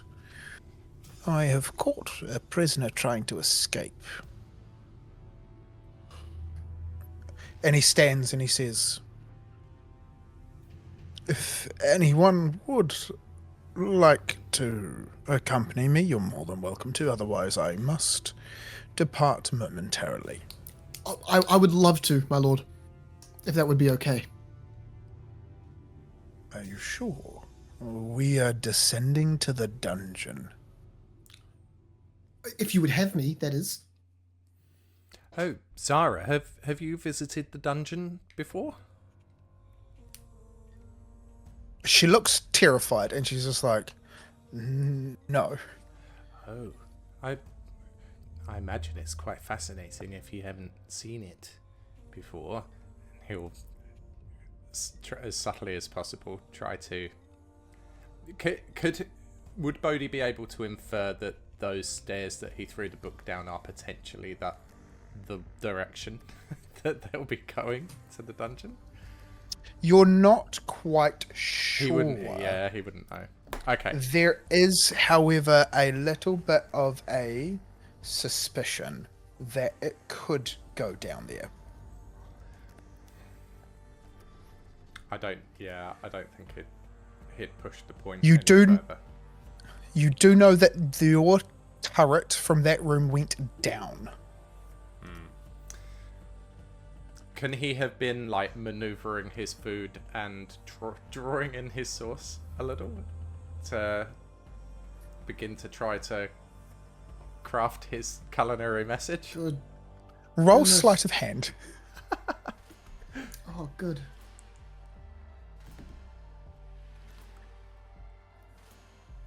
Shush. It's another This natural one. guy. My plan was to do like knockout text in the potato, like book, and then align the sauce into a downward arrow, and then have the beans in like a stairs thing, and then say to Zara, Zara, have you ever seen a dish quite so delightfully prepared as this? So what happens is you're using a potato to scrape through the sauce to write a message, but it requires a bit of force just to make sure that you're really dragging the sauce so that there is a clear separation between seeing the exposed bottom of the plate.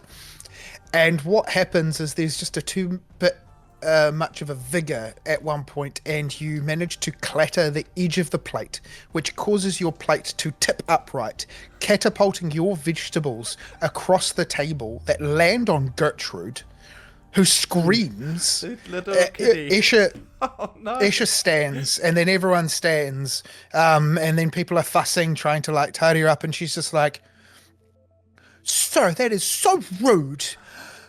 I'm so terribly sorry.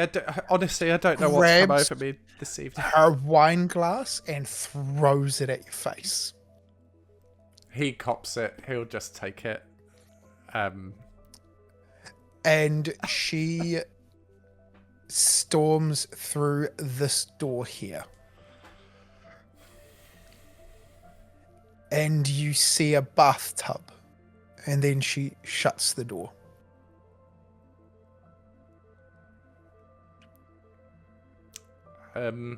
My lord, everybody, I'd just like to apologise for that very unfortunate accident. It was, of course, not my intent to cause discomfort to the young lady. Just something's come over me. I'm feeling quite clumsy this evening. I do apologise.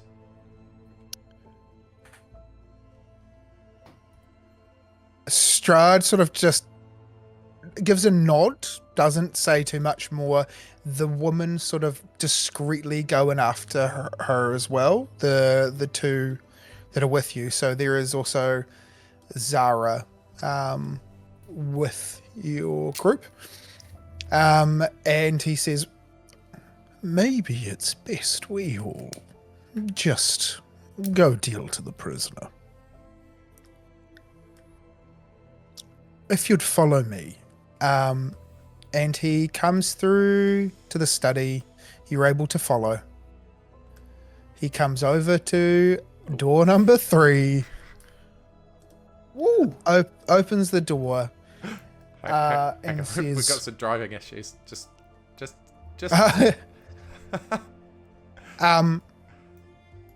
Now he opened the door and he's waiting. He's not taken the lead down the stairs.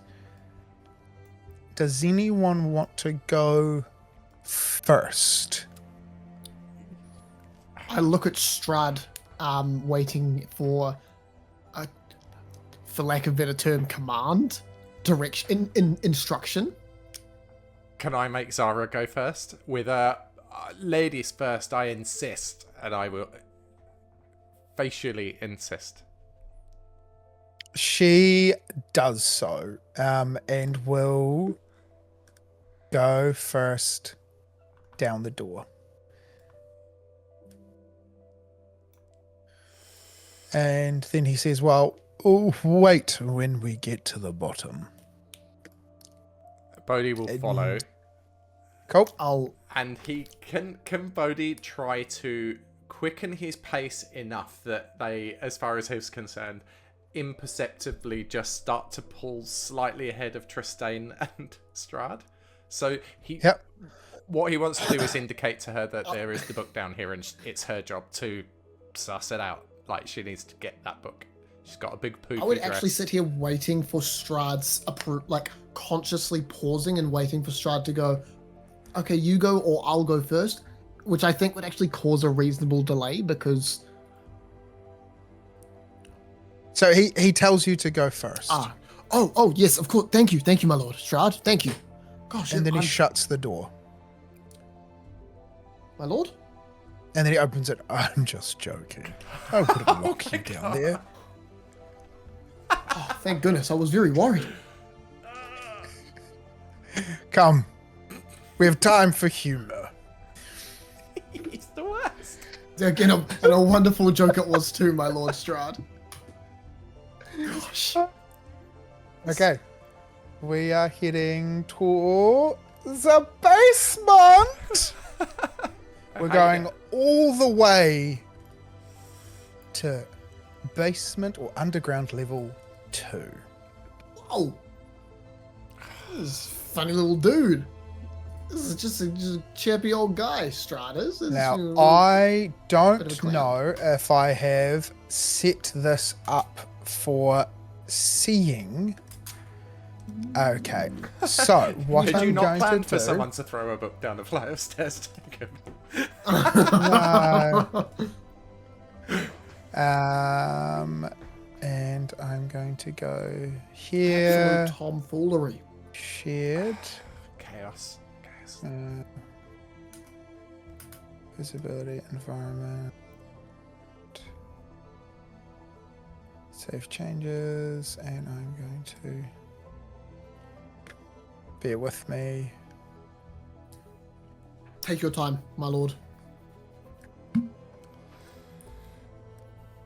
Can you see things? Yeah. Little dots. Mm-hmm. I can see a little bit. Ah, cool. So you're unpainting the fog of war. That's awesome. Tell me direction and stuff you need to go so I don't show stuff. No, that's all good. I'm trying to do it so there is... So you see 2 doors behind you and then 1 in front of you. Now I'm just going to describe the room for a second. Okay. So we are coming down here.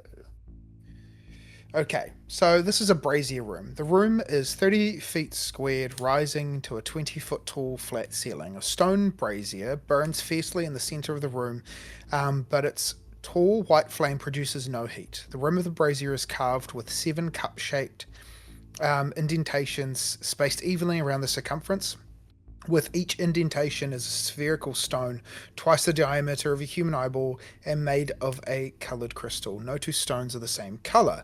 Overhead, a wood-framed hourglass as tall and wide as a dwarf hangs 10 feet above the brazier, suspending from the ceiling by thick iron chains. All the sand is stuck in the upper portion of the hourglass, seemingly unable to run down to the bottom. Written in a glowing script to the base of the hourglass is a verse in common.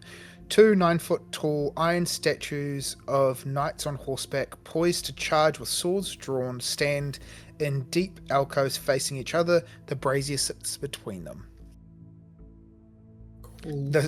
The writing on the ground is: cast a stone into the fire, violet leads to the mountain spire, orange to the castle's peak, red if gore is what you seek, green to where the coffins hide, indigo to the master's bride, blue an ancient magic womb, yellow to the master's tomb. And he says, you should not touch this. I do not want some horror to befall you. Of course not. Come. We have a sentence to pass.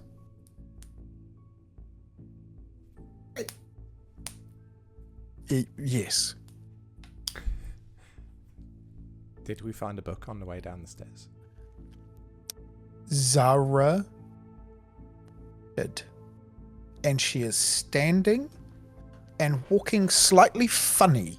Because she's kicking it along under her dress. Nice. No, she has it pinched between her thighs. Oh, no. God, dude. And she's just sort of like,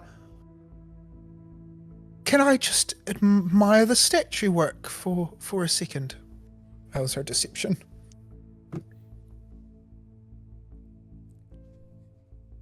Is that a natural one? Oh, no. You're kidding me. The book hits the ground. Oh, dude. Oh, watch out, my lord.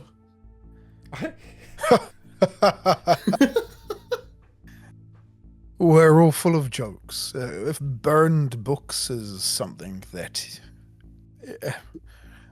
please, take it. Well, hold on to it into your guest quarters, though. I don't know why someone is so anchored by this bindless tome. He Truly makes his puzzling. way. Can He I makes roll? his way. Can I roll insight on whether that means that he doesn't know the identity of the book? Because I feel like that's very important. Yep. Do I have to roll for it? Roll insight. Roll insight with advantage. Oh my god! I'm rolling the same dice twice, and it is a new dice. The first one was a natural one.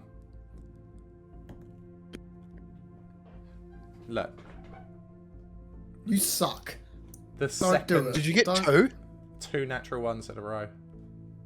Bro, Different dice. there's no You've way. no idea. I'm cursed. I've been saying this for a long time. That's so bad. May I roll insight with disadvantage? to because try and I rescue this genuinely hideous situation? Trust Strahd. What is it? What is it worth to you? To me?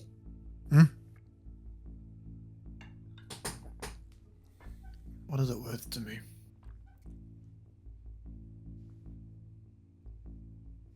I think I would happily watch Tristayne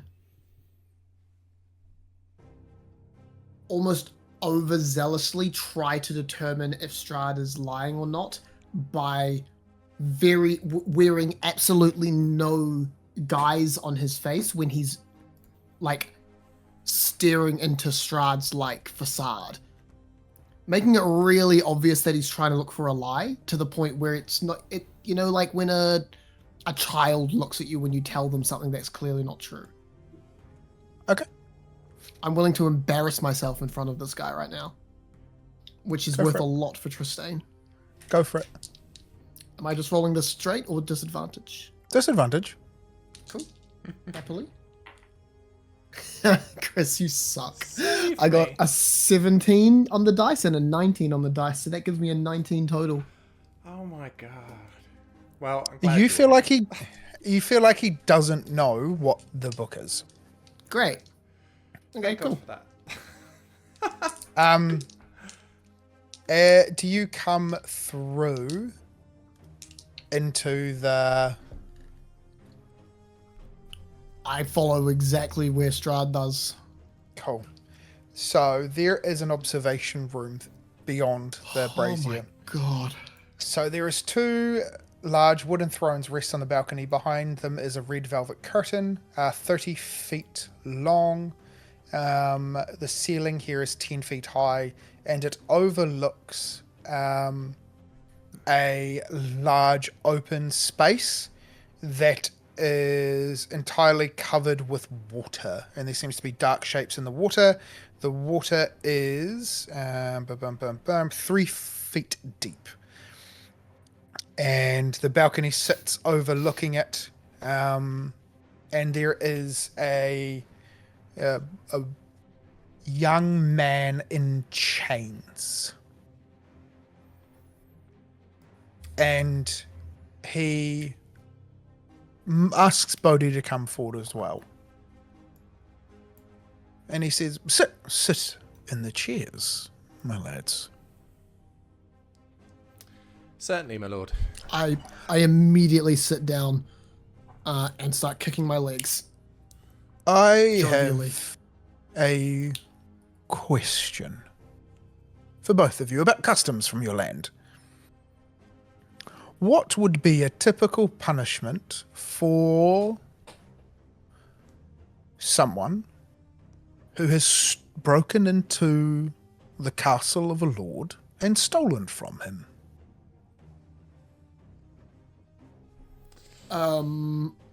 Well, the castle of a lord, that is a terrible, truly terrible crime. Goodness, what would happen?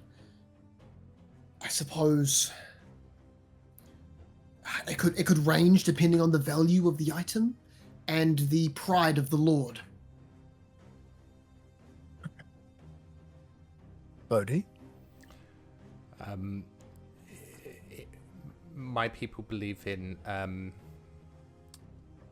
service as a punishment for thievery. Would have to provide service to the slighted party for a determined period of time, and enforce servitude. Enforced servitude. He grabs your shoulder proudly, and there is a strength to his grip that is frightening. And what would be the custom in your lands for someone who was known to be a conspirator to espionage, treason, and guided a aggressing force into the castle grounds so that they might kill the lord and his most auspicious guests and friends? And then he grabs Tristayne's shoulder with a frightening grip and force. Comforting, actually. I'm comforted by this grip right now. It is so strong, it is going to break your charm. Oh.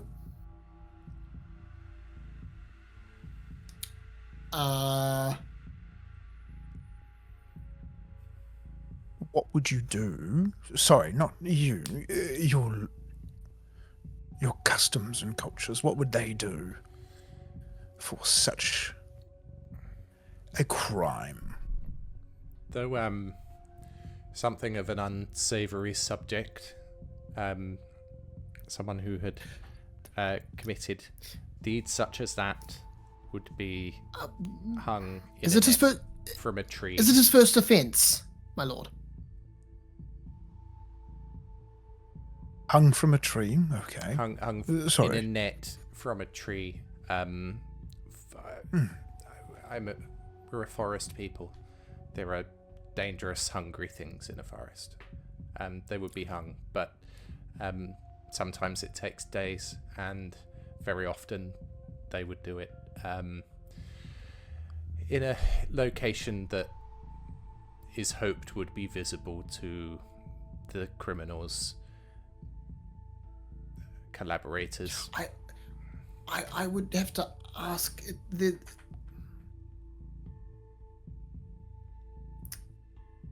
Is it his first offence? No. There has been multiple things that he is guilty of. Then would each crime not be treated and tried individually? I'm wanting to know what you do in your lands, and then I'll tell you what we do in Barovia. I'm afraid I'm not the best person to ask about what we do in my lands. That's fine. In Barovia, he reasserts his grip on both of you. We let death itself eat anyone who tries to harm me or those that are dear to me. Feed.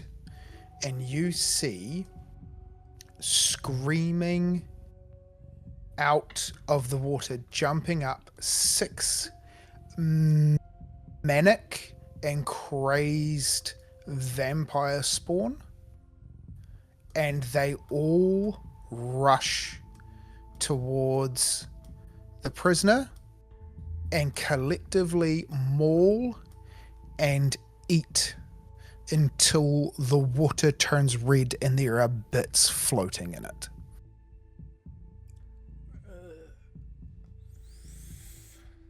Bohdi would look away. Tristayne would make a instinctive holy gesture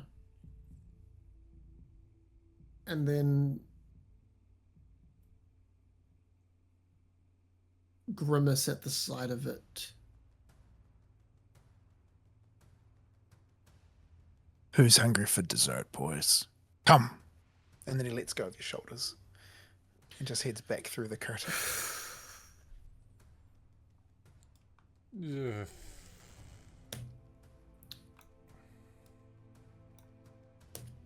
Are we alone here? Oh, it's only a cat. Yep. Just the feeding. No, you're not charmed. The feeding 6 vampires are still munching. The occasional one looks up at you, but is so hungry and desperate that they just go back to fighting amongst themselves and feeding on the remains of this body. Tristayne. Yeah. What's got into you?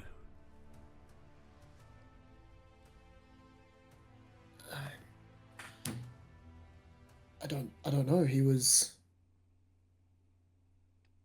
just seemed so right. And like home.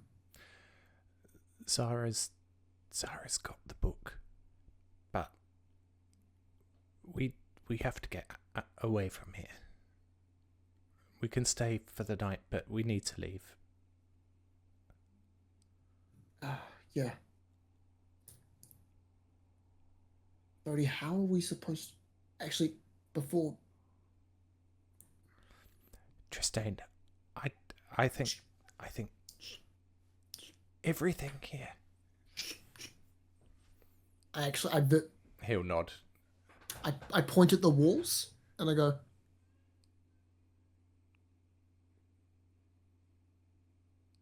we should go up for dessert. I'm looking forward to it. Aren't you? As long as it isn't something with jam. Yeah. And I'll turn away from the devouring vampires. And by this stage, they are all stopped. Their eyes are glowing with the same odd reflection that Strahd has when he tried to charm Ismark, and that you will remember when he looked at you and said friends for a flash. And they are all just looking at you like you are water and they are in a desert. Yep, getting the fuck out of there. I ignore them and I walk past the curtain. Cheerio. Cool. So there's 3 doors ahead of you. Do you want to go back to the door that you came from? Yes, without hesitation. Yes, I do. Okay. Yep, right now. I have no rebellion left. I have no more fight in me. After that, I'm good. Cool. I'm good for the night. We come back. And he then explains when you sit down for a chocolate pudding with whipped cream. Oh, thank God. That he apologizes, but will need to duck out for a little bit in the evening because there is a matter he needs to settle with the burgomaster of Vallaki and his ego.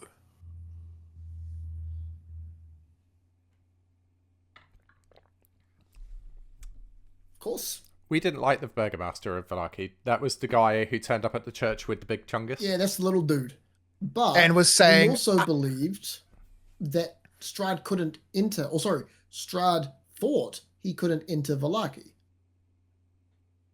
So the bones of Saint Angel were taken. No, the church. The church in specifically. Sorry, in the church. I thought it was in Vallaki itself. No, right, the church was the hollowed place. I understand. That is a mistake on my behalf. I feel like certainly Bohdi is just worn down now, and any inclination to sense importance with there or help or warn or anything is gone. He's just done. I actually, as Strahd goes to leave, I'd say, my lord, would I be able to trouble you if I could have a chance to look through your library as well? I was going to say that while my other occupants of the castle will be going about their evenings, if you stay between this and the entrance floor, you may take the castle safely. And I can guarantee no harm will come to you, though there are old and ancient trappings and things put in place if you were to try and go any higher than this, or if you were to go anywhere below the ground floor like we had just done. I cannot guarantee your safety unless I'm in the castle with you. You see, unfortunately, there are necessary evils I must hold trapped within here. And if I'm here, they will behave.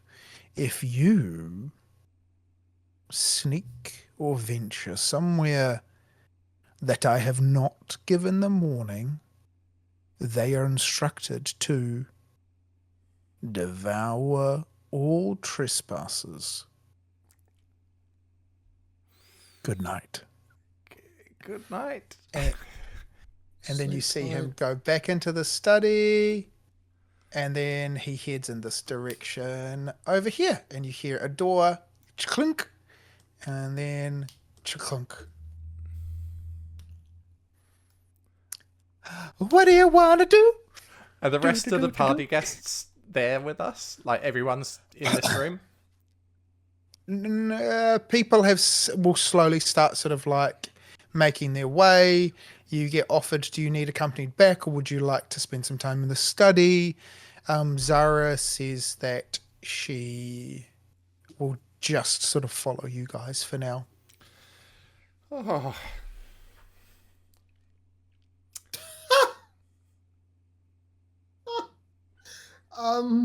Tristayne. What time is it?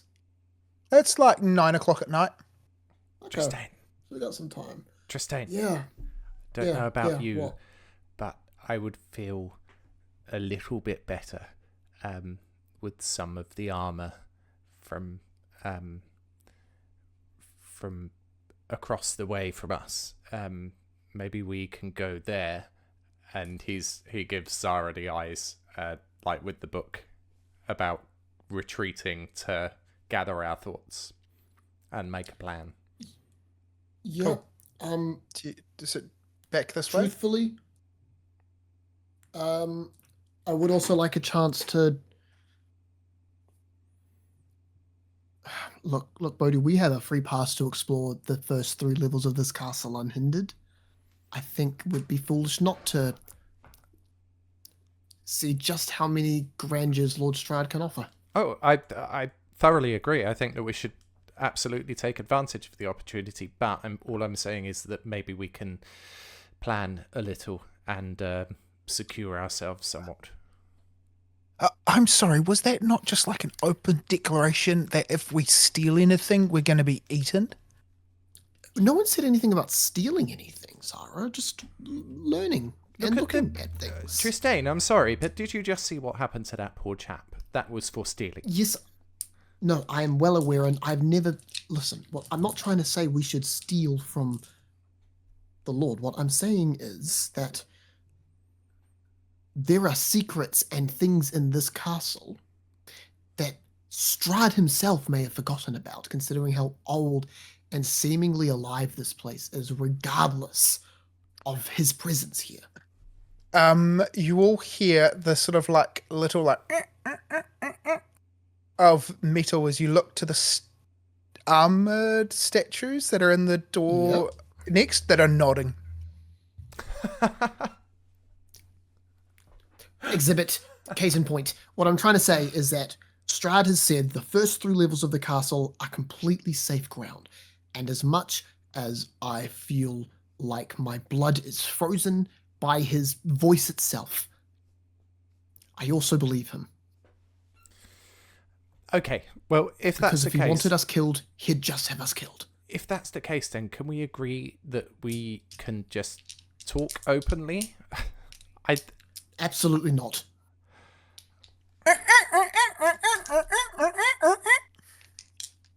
Well, the statues are also nodding. He'll go up to one and go, well, you would say that, wouldn't you?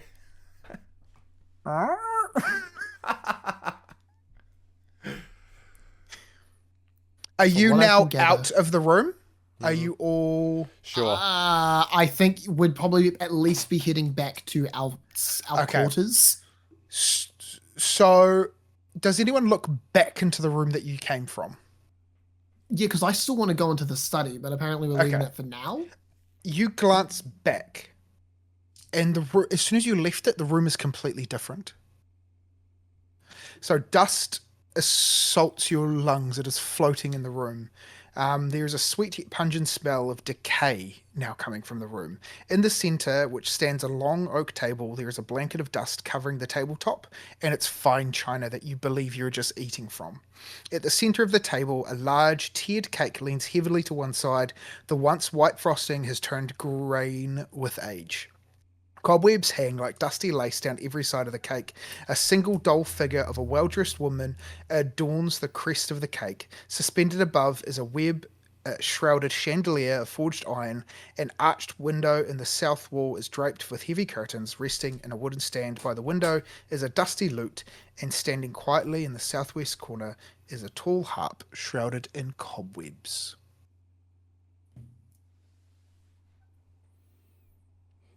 I grab Tristayne, Bohdi, by the coat before he walks off. And I say, hang on. What? And I pull him gently towards the room. It dust and it smells like rotten food.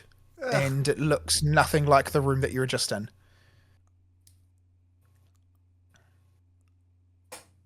Can I... do I have access to that? Sorry, caller, please hold.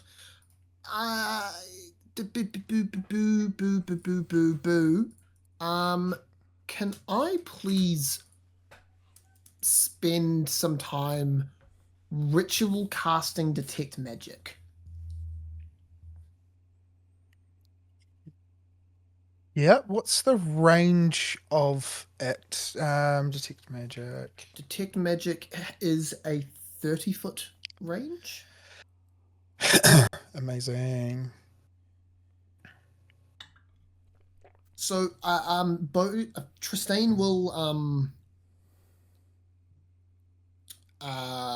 spend 10 minutes, like,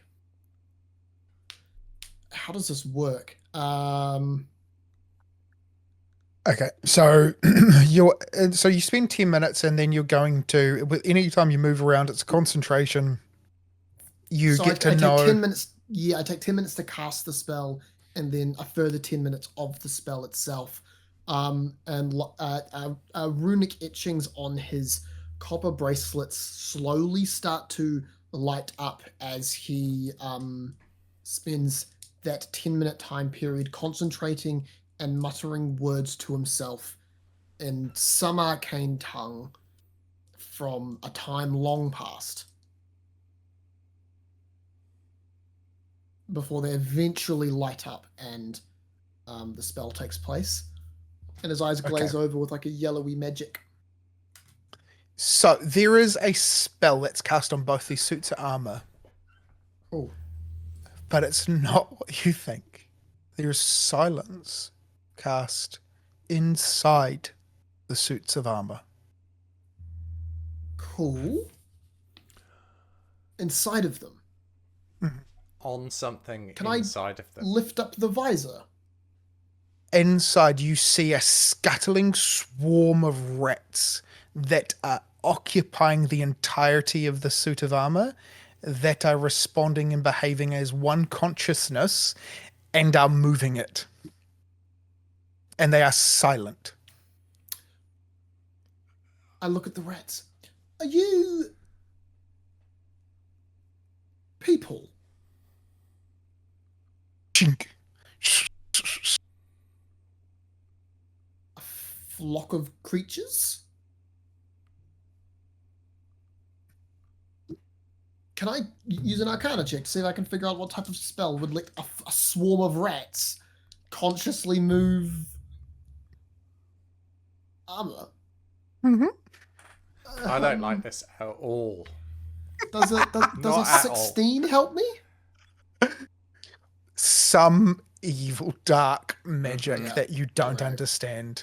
The room that just changed.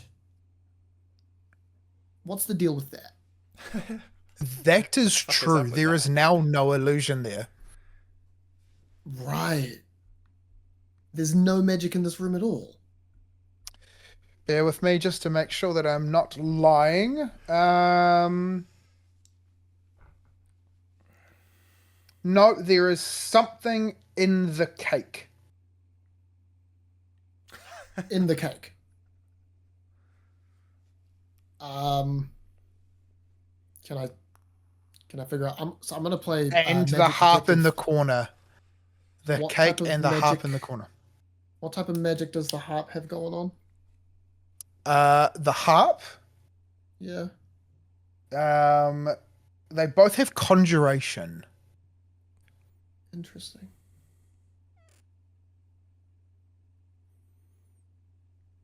Okay. How big is the harp? Oh, it's a harp. It's freaking huge. The cake is conjuration. Can I poke it with the short sword I had? The cake.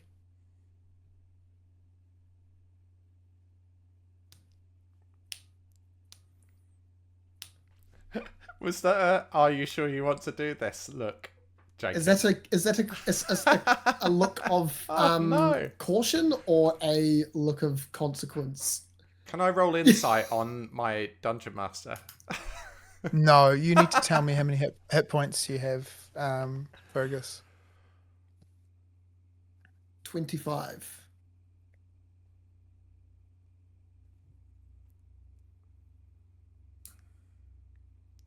Cool. Okay. You poke the cake and something is bursting out of it.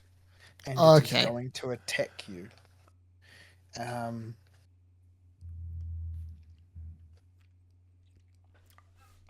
thought he said, Tristayne, I thought he said we'd be safe if we remained on these levels.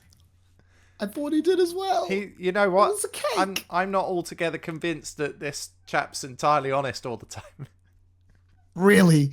Holy shit. Okay, so you see a large large swirling mass that is, you are given shape to it by drippings of cake, and you're right, you've been told that no harm would come to you. So you're not going to be attacked, but it is going to want to attack you. And an invisible stalker emerges from the cake and goes to make an attack roll and then chooses to stop itself. And it would have been hitting with a 24. Nice. Oh, God. And it would have been trying to do a little bit of force damage. And you just get your face blasted with bits of rotting green festering cake. Can I get you to make a constitution save? Absolutely. From here, Bohdi closes the door and leaves Tristayne to it. No, he doesn't. Great. 18. Okay. You do not throw up Great. from having rotten cake all over your face. And then it sort of recoils into the cake. Very sorry. Apologies. Can I make an insight check on the harp? Would it also do the same thing? If I Are you in the poked room it by with a yourself? sword? Yes. Is he what? In the room by himself. I'm in the doorway. I'm like sort of hovering here, staying. I thought you would close the door. No. Okay. You roll your insight. That is a 15. Seems like a hut. Tristayne doesn't trust it anyway. He leaves it alone. Oh. Great. Tristayne. Well, Tristayne. Armor. Yes. Armor. Bedroom. Regroup. Plan. You're pissing about with stuff. It's not going well. Just give me a minute. Give me a couple of minutes. Literally just giving you 10 minutes. No, just give me 9 more. I stubbornly march into the study, if I may, because there's magic about, and Tristayne is annoyed at everything and wants to know, because if he knows, then he can do something about it. I'm very sorry, Chris. A blazing hearth fills the room with rolling waves of red and amber light. The walls are lined with ancient books and tomes, their leather covers well oiled and preserved through careful use. All is in order here. The stone floor is concealed beneath a thick, luxurious rug. In the centre of the room is a large, low table, waxed and polished to a mirrored finish. Even the poker in its stand next to the blazing fireplace is polished. Large, overstuffed divans and couches are arranged within the room, and 2 chairs of burgundy-coloured wood and padded leather seats and black back cushions face the hearth. A huge painting hangs over the mantelpiece in a heavy gilded frame. The rolling firelight illuminates the carefully rendered portrait. Is it an exact likeness of Irina? This wasn't here before. Interesting. He has Magic a in the giant room? painting of Irina. Magic in the room. Ba-bum, ba-bum.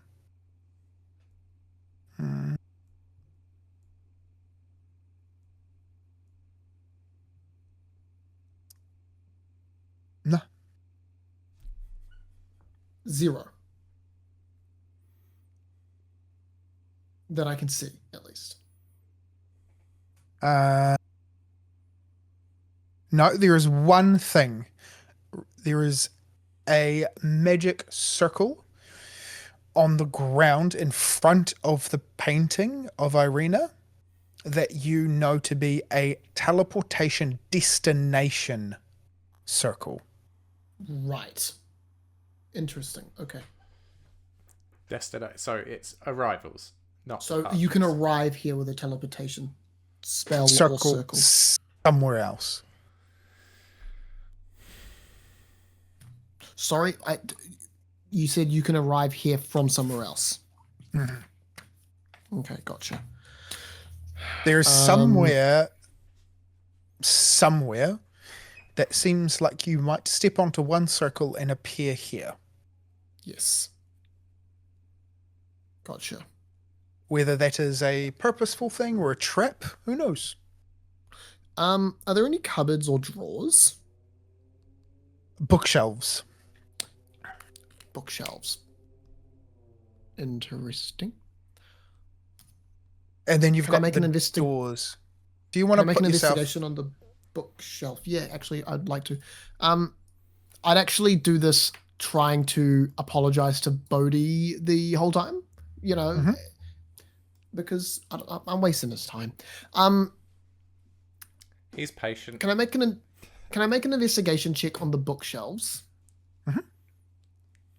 I want to see if there's something hidden within them, or if there's something that is hiding things from me through material or something. Roll investigation. Cool, nice. That is a 24. They seem like a really beautiful, purposeful bookshelf that probably has 80,000 gold pieces worth of material here. Insane. Are there any books that stand out as rather fascinating to Tristayne? Roll 2d12s. Sure. Oh, it's rolling. 19. So, the individual numbers, sorry. 8 and 11. Okay, so you come across a guide to fine wines and an anthology of poetry. Great. Okay. Interesting. Weird that he has these. Yeah, but he's a collector. So they're not of Barovia or of your world either. Weird. Okay. Listen, One that's actually a talks really good note. Yeah, one talks about the poetry is from a place called Skelagos, and the fine wines are from a place called Essos. Cool.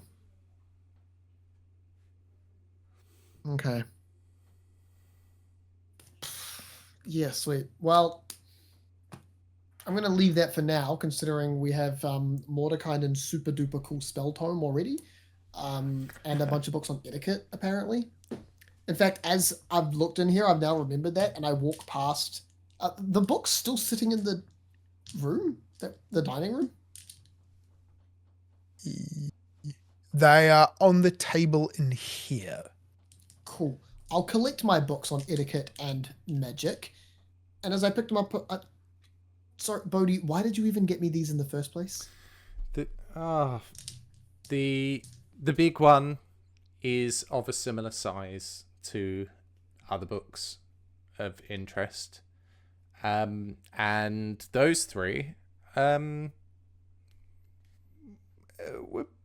just thought they might be of use to you. Do you think I'm not polite? I don't know. You might need a doorstop or something. Mm-hmm. Cool. Thank you. We can go back now. Can we go and regroup now, please? Thank you. Yep, we can go back now. And Bohdi will march ahead. I don't know how much time will my detect magic will be up until we reach the dormitory. Well, it depends. So, do you want to? I'm going to take you past level 2. Sure. And I am going to put a Bohdi here and a Tristayne here. So there is another level where you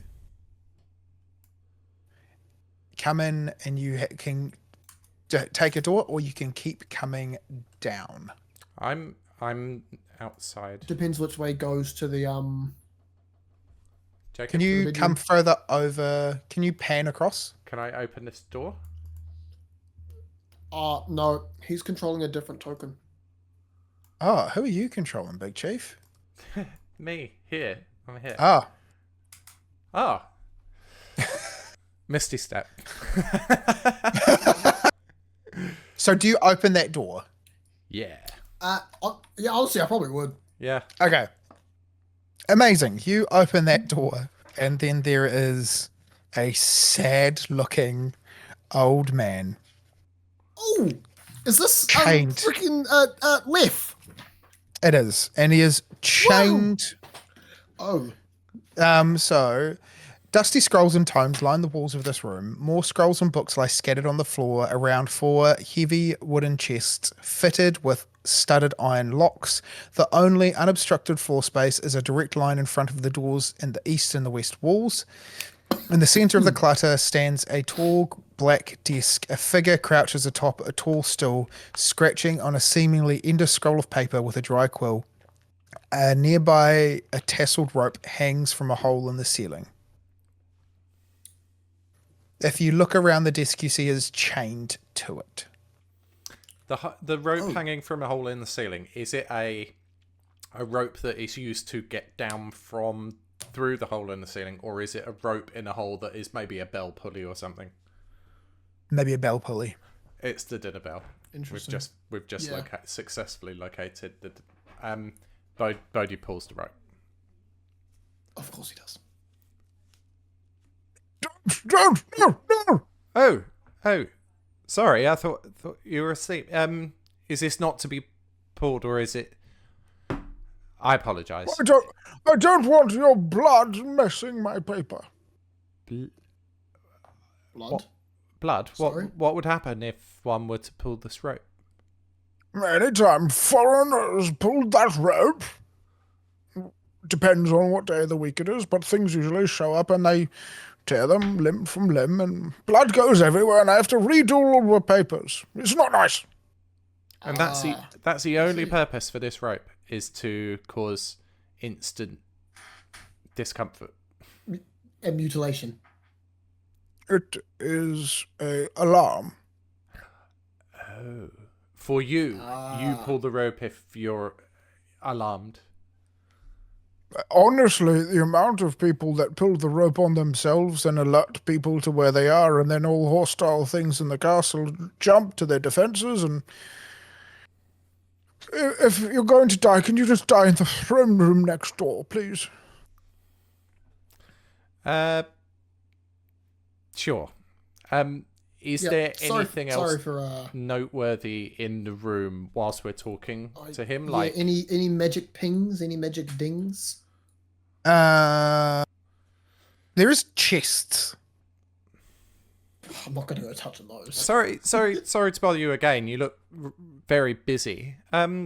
What's in these chests? Cash flow? Cash flow, right. So, is your name Lef? Yes. And you're the accountant? Yes. Very nice to meet you. We've heard a lot about you.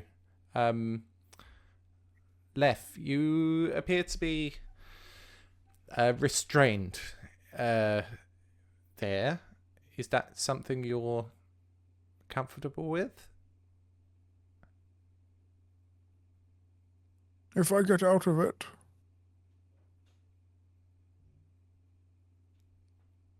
What? I'll get in trouble. Fag,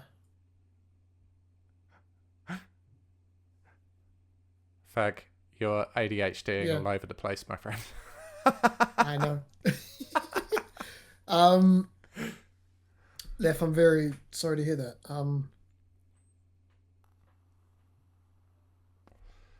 Do you not wish to get out of it, Lef? Yeah.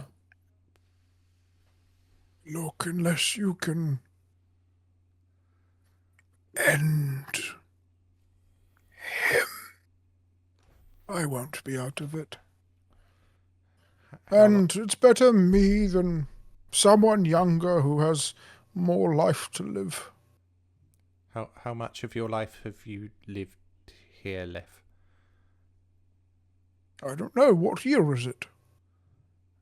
I don't know. That's a great question, Lef. We don't come from here, Liv. Truth be told, we don't know. Definitely one of them, though. Were you this old when you came here, Liv? I feel like I had less wrinkles. Look, are you here for the symbol? What? Are you here for the holy symbol of Ravenkind? Of Ravenkind? Yes. Not of Ravenloft? No. Does Zara react when he says holy symbol of Ravenkind? She starts nodding like, yep. Does that name, do I know that somehow? Should I know that? Not really. All I know is that if you go through in his study, if he lets you in his study, not the room to his bedroom, not the one that goes down to the dungeon, the other door. If you head straight and then turn right, you'll be in the northern tower. Liv, if we go into his outside of the first 3 floors, we may get gotten. Well, I don't want you gotten. I want you to get it, get out, and get him. Holy symbol in North Tower. Okay. Lef, can I ask a question? It's very, very difficult to trust anything in this place, as I'm sure you'll agree. But you seem like a trustworthy chap. Could you tell me, has anybody ever come close? There's been people that have... They thought him? they killed him, yes. And then the bastard just comes back. Sometimes a day later, sometimes... What method or approach has met with greatest success from your point of view? I don't know about success, but I know what doesn't work. Right? Holy symbols, unless it's like something that's tied to him, not really. Garlic, well, it's a bit of a joke, actually. Garlic's an anticoagulant. So all you're doing is making your blood thinner and easier to drink and making it not clot, which is kind of like serving yourself up on a bit more of a delicious plate. And then the last one is, while forbiddance is something that works on other vampires in these lands, unless something is a sacred or hallowed ground, Barovia is his domain. He doesn't need permission to go anywhere. He's just wanting you to feel a false sense of safety. And what holy symbols would be relevant to him? A holy symbol of Ravenkind. If you can find the sword of his dead brother, I'm pretty sure it's meant to glow with the sun. And if you can find his bad journaling, I've heard that is embarrassing for him. Okay, cool. That's very helpful, Lef. Thank you for the insight. I'm assuming that you provided this advice to others in the past, have you? Over the last month, probably about 17 individuals. Right. Great. And would you say he's aware that you're actively giving people a leg up, so to speak? He encourages me to do it. Right. Otherwise, he says it takes too long for them to find things to make it interesting, and he gets bored. Leif, Yes. is there anything he doesn't want you to tell us?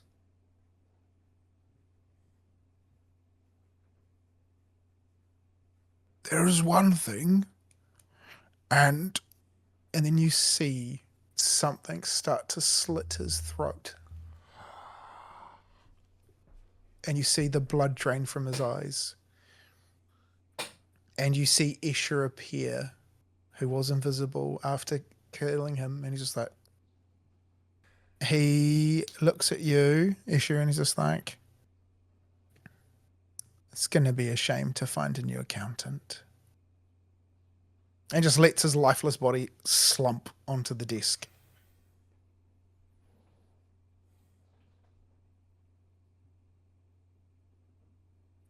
Good night, boys. And he opens this door, walks through.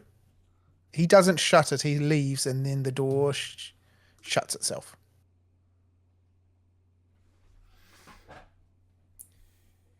What? And that's where we're going to end! Oh! Why?